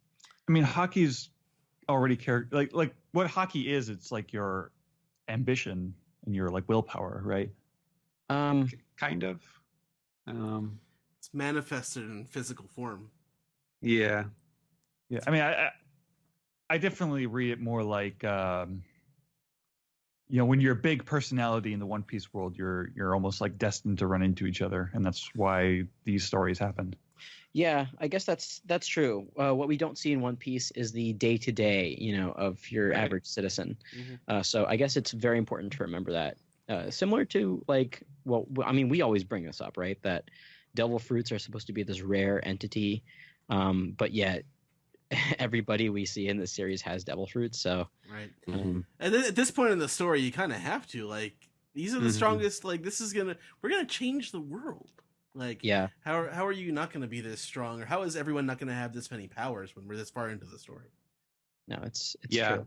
I was not surprised in any way when they were like, oh, Kid has, he uses Conqueror's Haki, or Odin uses Conqueror's Haki, because especially because it is a trainable ability that you can just sort of develop on your own. It's just like, oh, okay, well that just makes Conqueror's it clear. Isn't, right? I don't know. I'm just assuming, from sheer storytelling, convenience perspective, it's that, that story device that Oda is able to use to, make characters more or less important, depending on whether they have it or not. And I feel like being shocked that any particular character has any type of Haki at this point is just sort of being like, what, you mean Trunks can shoot a Kamehameha? It's just you kind of have to take it for granted at some point, It's just this is the way it's going to work. Conqueror's Haki at this point feels like less of a tool to be a badass and more it's more of a sign that you are important. It's more of a checklist. Right. If you don't have it, Law doesn't have it, right? Not that we know of. Not that we know of. Not yet. Yeah. So I think that it's kind of interesting when you think about that, right? All the characters who have Conqueror's Haki. Oh, he is a D. I mean, but who? And with the dumbest name. Now the thing about Conqueror's Haki that's interesting, right, is Luffy's ability to unknowingly create allies. That's sort of due to that Conqueror's Haki, correct? I'm sure they're those qualities get along. They share. They dovetail. Yeah. Yeah, because I thought to myself, all the other characters with Conqueror's Haki, they tend to sort of have that same quality, I guess. The Doflamingo family, I guess, is a good example of that, right? Doflamingo's Conqueror of the King Haki sort of drew all of these family members to him. Shanks has a giant crew as well. And it is an interesting. That is interesting to bring up because Law, I think maybe that'll be what characterizes Kid and Law differently. Law, he doesn't have that larger dream ambition quite as much. He does not kind of mind being Luffy's second in command that much, versus Kid, who might want to be the number one a lot more. Yeah, I wonder if Conqueror's Haki has to do with desire as well. Right. Yeah. Right. Yeah. Those with the greatest desire, of course, have the greatest color of Haki. And the people who want to stand out the most, the people who want to be at the top of the world. They're Yeah. gonna push themselves to be there. So thank you for inciting that interesting discussion on Congress hockey. And this is the last email. Just Martin asks or says, I didn't see Luffy's dongo stick in his mouth. Is it gone, or is it there, or is it gone, or is there still hope for it? Maybe he will get a new one after he patches things up with Kaido. It worked for his tooth. He'll find it. He'll grab the next one he sees, and he'll be back to normal. There's still hope for it. Hey, look, I wouldn't be surprised if it got its own EX section in a Viver card. Yeah. He's dongo stick. Oh boy. Anyway, that does it for emails. All right. Then we will head over to Reddit, and I will start with Natachi. I'll take the first question here. Given how one of Kaido's subordinates indicated that a hit from Kaido's club is quite lethal, what do you think is the reason behind it being so deadly? My theory is that he stores his haki into the club, which is why Luffy was affected so much by it. That could That's a that good could be one. it. Yeah. I liked Steven's explanation last week. He's just really strong. Yeah, Oh, Yeah, that's 2 works. right. He's just a bamf. Yeah, it's 6 of one, half dozen of the other. Yeah, I think that's probably as simple as it is. Super Trooper 92 says, so Kai D.O. is the new main character, apparently. All jokes aside, I love the idea of a prison break arc. Impel Down is still one of my favorite aspects of One Piece. Now, for my unrelated question, with all those faces in the last chapter, whose ugly reaction face do you need to see next? Thanks for all the hard work. Carrot. Jimbei. Wow. Nami. Yeah, Nami needs one, right? I don't think we've ever seen one from Nami, right? It's I'm sure she's normally had just, like a few mouth. Corona. Yeah. I'd like to see Jimbei because I want to see if they could even do it. Yeah, Jimmy yeah. got the Enru face on. No, but with the Fishman Island. chins because he has You no want neck to the, begin you want with. the chin roll? Because he has no neck already, and it's just I want to see them try. Forever chins. It's like an infinity scarf, except it's just chins. It just looked like a giant ripple through his body, just chin. Yeah. That's good. All right. Or wait, hold on. What's a character that doesn't actually have like a chin? Brooke. Wow. Perfect. Why didn't I think of that? Yeah, Can't believe we didn't think of that. yeah. Man. Well, there it is. I All right. can't follow that.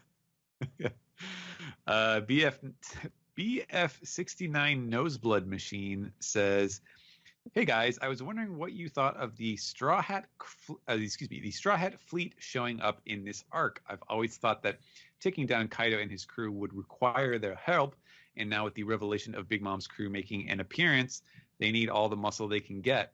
If not, what event do you guys think Oda foreshadowed about the fleet's impact in the world?" Well, I mean, we don't know for sure that Big Mom's going to make it there. It seems like it's probably a good bet since we have 2 weeks, but they're not washing up on shore yet. That's for sure. Well, it could also be like what happens at the Reverie too. Yeah, I feel like that's more likely because we know that they're supposed to like cause an incident or something, and I don't know, maybe it's just that phrase, it makes it seem more like something they would do on their own rather than sort of adding them into the overall chaos of the Wano arc. So I don't know.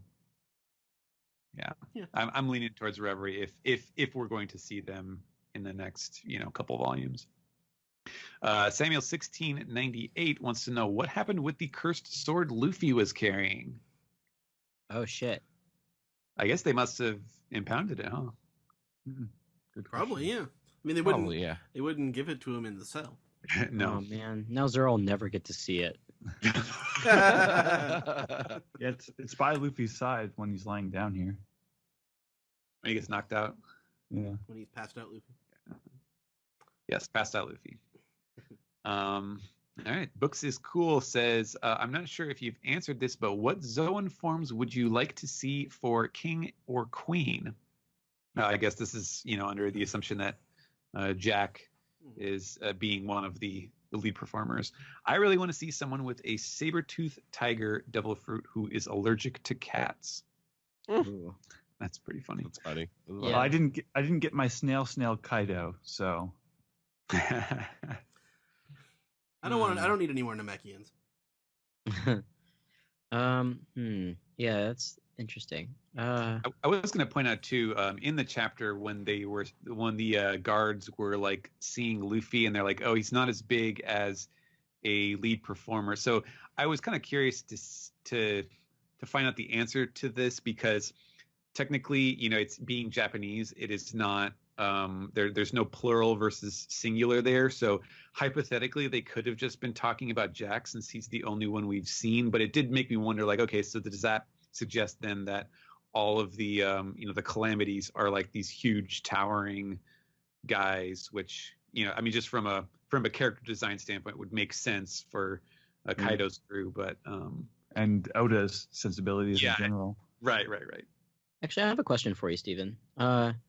I think up until recently you called them headliners, but now they're lead performers. No. The lead performers are the big boppers. The headliners are just like Hawkins they're like the lieutenants. Right. Okay, yeah, lead performers are okay, like Drake. Got it. Well, yeah, Jack is the only one that we've seen. I don't think. Oh, well, I guess I don't think we've heard from Drake yet in this arc, have we? No, I guess I'm just assuming that Drake is a calamity. Well, he is because of his fruit. Well, we saw the silhouettes of the calamities. Yeah, and Drake is also DS, so he's the 10. If Oda is doing that, that card thing, but do you know what I would want to see? If we're still gonna if I guess the trend is prehistoric or mythical Zoan, I'd like to see a big pterodactyl. So it's basically Rodan, and it just obliterates everything by flying past it. Like, that'd be pretty cool. In that case, we should get a Gamera as well. Oh yeah, Gamera. We've got turtle, but that's not. You're talking like a mythical. Yeah. I wouldn't be surprised if Oda just like pulls out one of those, cardinal beasts, like there's Suzaku's Firebird that's kind of taken already, but like the white, is it white tiger, black turtle, and blue dragon. It's probably Kaido, but that would be another like mythical angle that he especially being a Wano. Oh yeah. All right. Nuwanda the Druid says, now that the curtain has closed on Act 1, what would you like to see as the focus for Act 2? It seems likely that we will get 5 acts since this is a kabuki play after all, but the real question is, will we get chapter breaks in between each act? I sure hope not. So yeah, I think we were kind of split on whether or not it's likely to go to the Reverie or whether he's just going to go right back to Arc 2. But yeah, what do you think is the focus then? I think Act 2 would have to involve. I think that's when Jinbei comes back. I think that's when you have like all the Straw Hats but Luffy back, and they have to like make up a plan for what they're going to do next. And then Luffy and Kid have to have their prison break scheme. I don't know. Now, I wouldn't be surprised if we don't see Luffy in Act 2. Like he's just imprisoned, and it's mostly from the outside. Right. Like I think that would be cool. Like, every arc we have to have Luffy out of commission for a little while, and I think this is good. But I like this way. Like, this is much better than Luffy getting stuck between two buildings for sure. Inside a giant snake. Like, this is I like this a whole lot better. He can come back and he's gonna have a Goku moment. Yeah. Well, I mean, everybody loves like the 3-act part with Crocodile, and like the first one of those was when Crocodile just completely demolished him and left him for dead. And I think that's inherently a much more satisfying thing to see him come back from than just some nonsense. Now, as far as the act structure goes, a kabuki play, I think, there's not any set amount of acts. It's usually 3 or 4, right? 5. I saw 4 or 5. Okay, I've never actually seen a kabuki play, mind you, so I don't have a very good frame of reference for this. But 5 seems a little excessive. Yeah. I mean, like most, like if you wanna like pick through your average One Piece arc and like try to break it into acts, most of them are like 6 or 7. As far as like stylizing and like formatting this arc, like 4 kind of feels like the sweet spot to me. Like I think your average Joe audience is kind of familiar with the term 3-act structure, so they might be prepared for 3, but then 4 gets to be that like one more. Right. I can't. Yeah, I think just in terms of like Oda doing the whole like, okay, here we go, here's the end, here comes the curtains thing. I feel like that would get old if there's a whole bunch of acts. It would just kind of start to feel like old hat. So that's why I'm thinking like 3, maybe 4. It'd be funny because like it is a traditional 3-act structure, but I was just thinking about Evangelion rebuild movies where we have to get a 4th one. Yeah, 4 movies. Yeah, I think, but the length of the acts could be anything. Like I don't assume that they will all be around the same length. Right. I want it to be 2 acts. That's it. Just buck the trend. Go. All right. Let's see. ATLA for Life says, I've seen a lot of people due to this chapter say that Luffy, Kid, and Law will have to team up to take down Kaido. I can see that happening for Wano as the power gap is rather large, but that would leave a 3-way tie for them in the Pirate King race. If this is the course of events that Oda is going with, then I would like to theorize that after taking down Kaido, Kid and Luffy split up and each take down their own emperor. Kid could possibly take down one of either Shanks or Big Mom, and Luffy would take down Blackbeard. That would leave them each with one shared emperor takedown and one individual emperor takedown. As for Law, I don't feel like he's ever exhibited a want to become Pirate King, so I don't know if he'd go on by himself and take one down. Plus, if Kid takes down Shanks, that would add to a potential rivalry between Kid and Luffy as they go on their collision course for Raftel and the Pirate King title. Any thoughts? I have been wanting to see Kid go up to Emperor status, just because I feel like Luffy can't be the only one who's rising the ranks. So he was when they announced that Kid's alliance, did they always say that they were going after Kaido, or was they going? They were going Shanks? after Shanks. That's what I thought. Okay. Yeah. So. Well, their plan was to go after Shanks, and then Kaido came and clowned them. Ran into Kaido. Yeah. Yeah. So that's a little curious, I guess. I think if Oda was going to go for something like that, I think definitely. I don't know. I would rather see like another person in the worst generation take down Shanks than have us be put into a position where it has to be Luffy versus Shanks. I don't know. I don't like that idea. I'm drawn to the idea of someone else beating Shanks and that becoming emotional fuel for Luffy. But I don't know. I don't really have much thought past that. Let's see. The Sea Kings has an idea. Luffy can fly while he's in Gear 4, but what do you think about him riding on Momonosuke in dragon form for the final battle against Kaido? I think it'd be a good opportunity for Momonosuke to grow past his fear of Kaido and learn to control his fruit at the same time.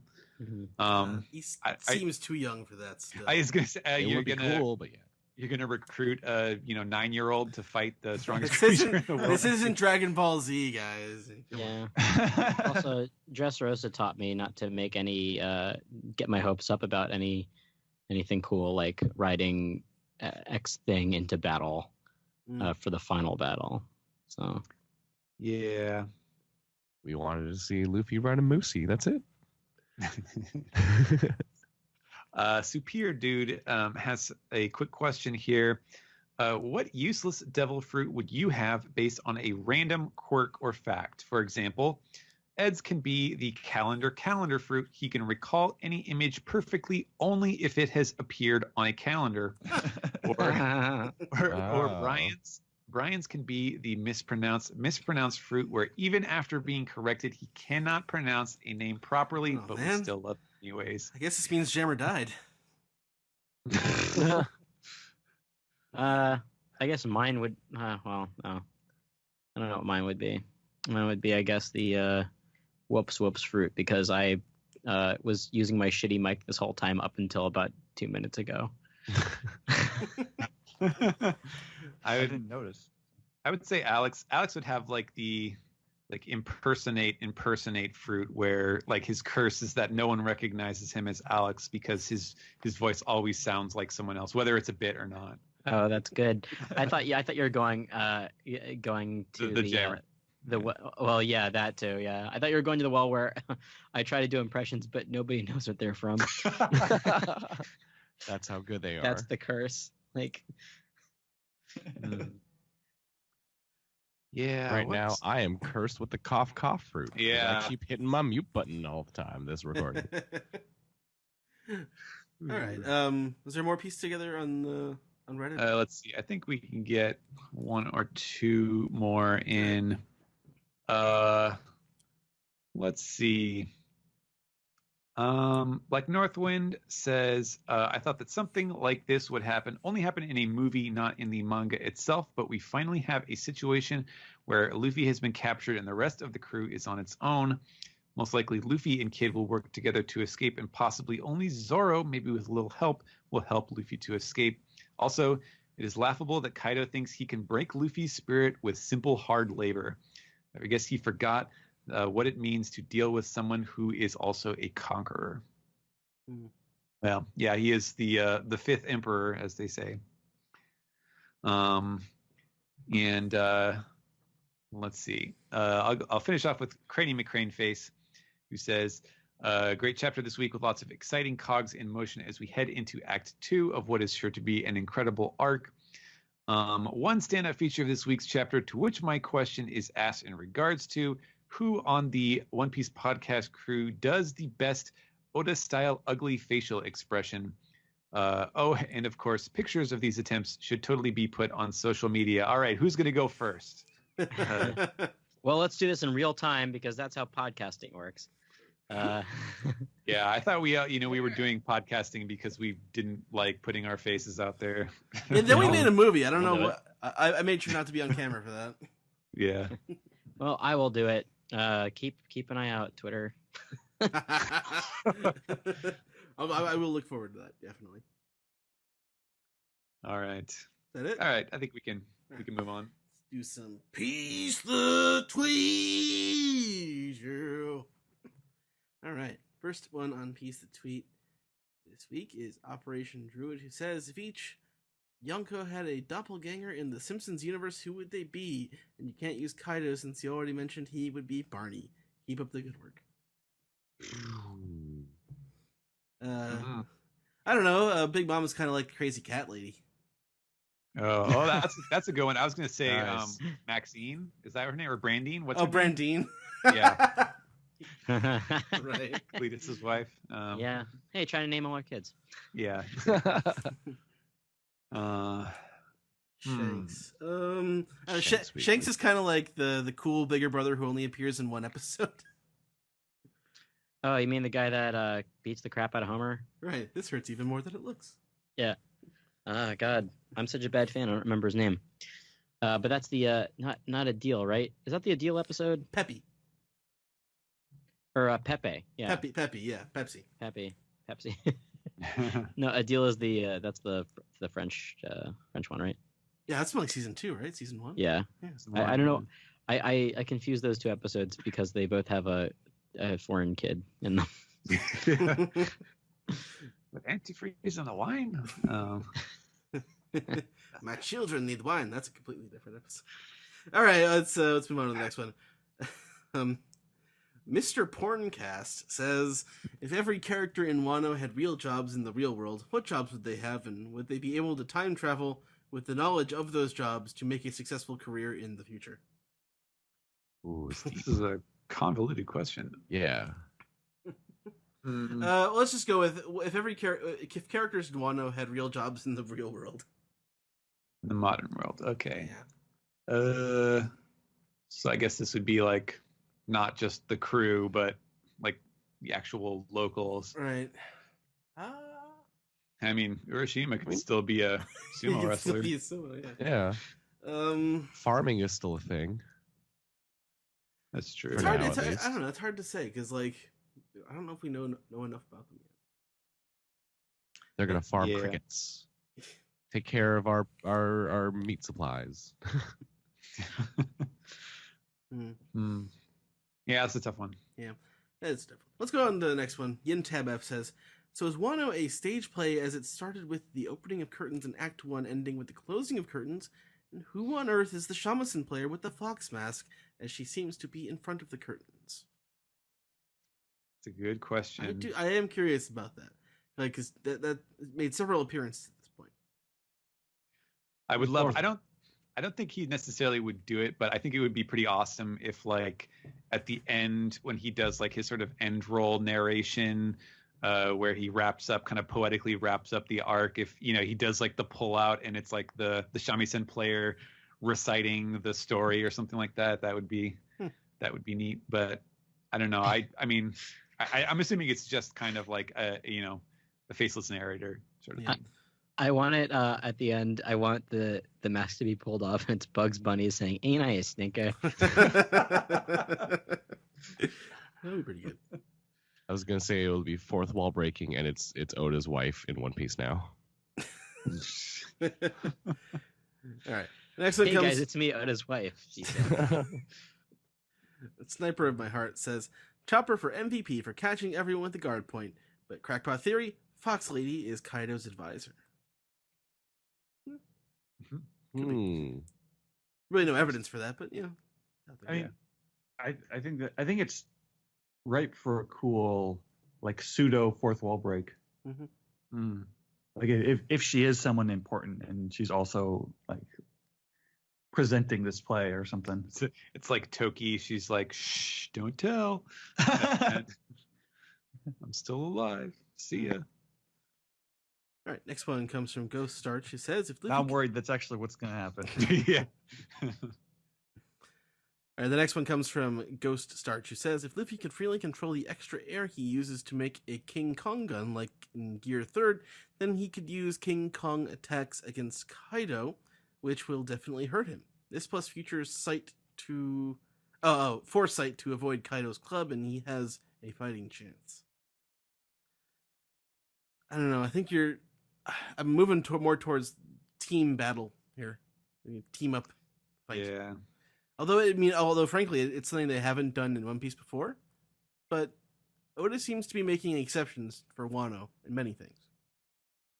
Yeah, that's true. I feel like he's had a lot of ideas for this over the years. All right, next one comes from Cracker Jakku, who says, I wonder if Kaido used the same method on Kid to recruit his calamities. If so, then it could lead to at least one of them betraying him, since loyalty by fear isn't the best. That's true, but like, man, I mean, it makes sense to be afraid of Kaido. It's not like no one's even close to him. Like, what can anyone do? Yeah, it's interesting though, because I mean, I don't know how seriously to take this, but there seems to be an observable pattern where some of the kind of characters have called him Kaido-sama, or they, at least when he was in his big dragon form and he was on screen a lot, they were referring to him as Kaido-sama in Japanese. And then like when he turned back into human form, some of the guys were calling him Kaido-san, which, I mean, I guess given it, like if he's supposed to be like this super terrifying guy who rules with an absolute iron fist and everyone just follows him because they don't really have a choice. Like, I don't know, that just strikes me as a little bit, informal, a little bit more collegial than I would have expected. So I feel like it's probably not just a straightforward, like, rule through tyranny over his crew. I think they probably follow him because they think like, he's the, he's the big guy who will provide security, and as long as they're with him, they're the, they seem kind of happy-go-lucky to be in that position. I do wonder what sort of deal he struck up with Orochi, right? Like, what their relationship is like and how that started. Because if Kaido's been in Wano, like in that position of power for 20 years. That's like that was like around the time of Roger too. Like, right? Well, and more importantly, around the time when Cat Viper and Dogstorm would have been with Roger too, right? Yeah. So like he's been doing that for a while, and that means he must have either a very strong relationship or bond with Orochi, or there's some sort of there wouldn't be a blackmail situation going on, I don't think. Kaido's trying to kill himself a lot, and can't. I don't know. But there's some kind of mutual benefit that seems like it's going on. So, yeah. Very curious. All right. Next one comes from Dark Leviathan, who says, Luffy in jail means his V Ricard will begin to burn like aces, and his fleet will go to his aid, most likely after the reverie, when Leo and Sai can move freely. And also, Buggy is angry at the Giants. He will follow them to Wano and become an emperor himself. that is a Buggy thing to fail upwards. But for sure, I don't know. I thought Ace's fever card was like burning down because he got beat to shit by Blackbeard, and they beat him again when he went to the prison. And Luffy's in rough shape, but he's nowhere near, I think, as bad a shape. It reflects your life force more than anything. The fever card. Yeah, and for sure, I mean, with Ace, like the huge subtext of that was that Ace was like, he felt like he deserved, like he was like, okay, this is finally happening.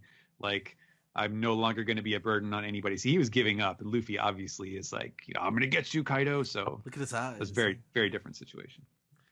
All right. Final questions come from 91 Ryan, who says, so what kind of jailbreak should we expect in the future for Kid and Luffy? I'm personally hoping for the Shawshank Redemption kind. And I also be with 100% that Kaido's Kanabo is made entirely out of sea stone. It's the only explanation of how he was able to one-shot and deflate Gear 4 Luffy. Or it's just really tough. Yeah, I mean, there is that, like, Kaido defies so much. We think about, like, One Piece, like, all these strong characters have to have Conqueror's Haki. Have we even seen Kaido use, he hasn't used, color of observation. He hasn't used color of armaments, really, as far as I can tell. He's just the strongest thing ever. Just raw strength. I'd be surprised if he didn't have those things, though. I would be, but I wouldn't. I don't know if it would bother me if it didn't, but he probably does. It definitely wouldn't bother me if he didn't, because I think we've said, like, there's something kind of pleasing and pure about him, sort of like with Shanks, not having a devil fruit sort of thing. It's just like, and only having one arm, it's just like a guy who is just that strong and doesn't need anything else. Like there's something in Oda's style, there's something kind of romantic about that, of just like, that's just how tough he is. It's cool. I would like to see the jailbreak where they they crawl out of the thing and like they're in the rain, like in Shawshank Redemption. That'd be great. Yeah, I'm kind of torn as to whether or not I think that the mystery figure will be either the cause of their breakout, or whether he or she or whatever it is like, revealed as a part of that, Impel Down style. So I don't know. Right on. That's it for the piece together this week. Any final thoughts from anyone? All right. All right. Let's move on. Let's round off the show. Sounds good.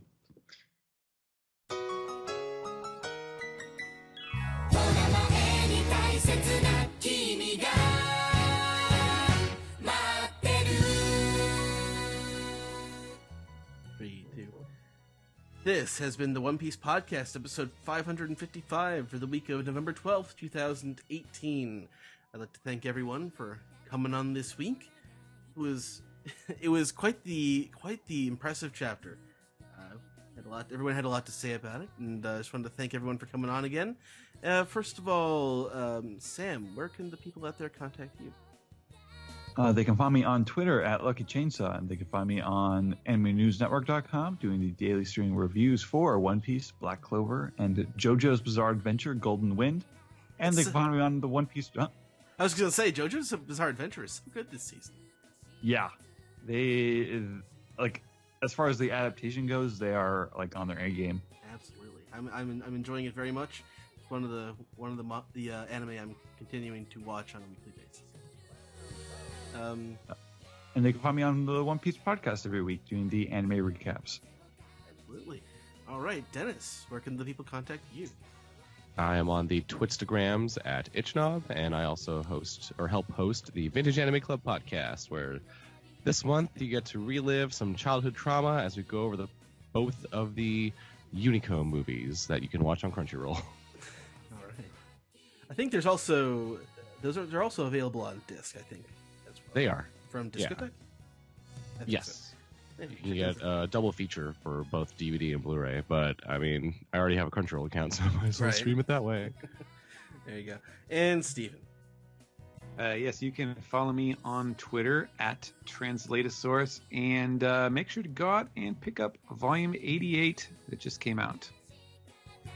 I need to get like the last 3 volumes. I haven't bought one of the English volumes in a little while now. I need to marathon them. Alex, what do you got going on? There's a new episode of Toho Yaro up. Whoa, yeah, you beat me to the punch. There you go. Uh, I noticed it in my podcast feed this morning. Yeah, so Zach taught me how to, he gave directions on how to upload episodes to iTunes. So I was living my best life this morning uploading that episode.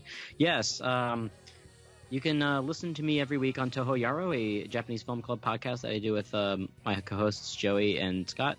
Joey Weiser, you know from this show, and Sweet Bean is the movie that we did for the month of November, and it just dropped this morning. So go listen to that. Go find the movie too. It's very sweet. No pun intended, and it'll make you hungry for dorayaki. As far as other tweets go, find me at Dude Exclamation on Twitter. And also Weeb Simpsons. I update it every once in a while whenever I feel like it. But feel free to go through the backlog because it is giant. It's very good. And finally, for me, I have my new Twitter account, my Weeb Trailers account. I posted earlier today. I posted the a trailer for the OVA Biohunter, which is the schlockiest of the schlock. It's bad. Where that trailer lets you know what you're getting into. Yes, they do not exactly. hold back on the content. Yeah.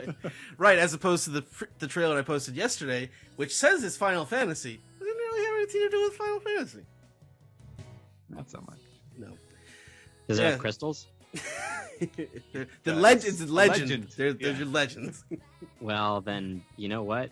It's enough Final Fantasy for me. It's still amusing to me that things that were only ever available on VHS, the trailers for them are still available on a DVD that was made in 2008. Oh, Urban Vision. Anyway, the podcast. Check out Zach's Twitter. He's Zach_Logan. He's traveling throughout Southeast Asia at the moment on his honeymoon. And the podcast, I am at Edward E. One Piece on Twitter. Podcast can be found at OnePiecePodcast.com, Twitter.com, YouTube.com, and Facebook.com/OnePiecePodcast. OnePiecePodcast@gmail.com is our email address. One Piece Podcast is our Skype name.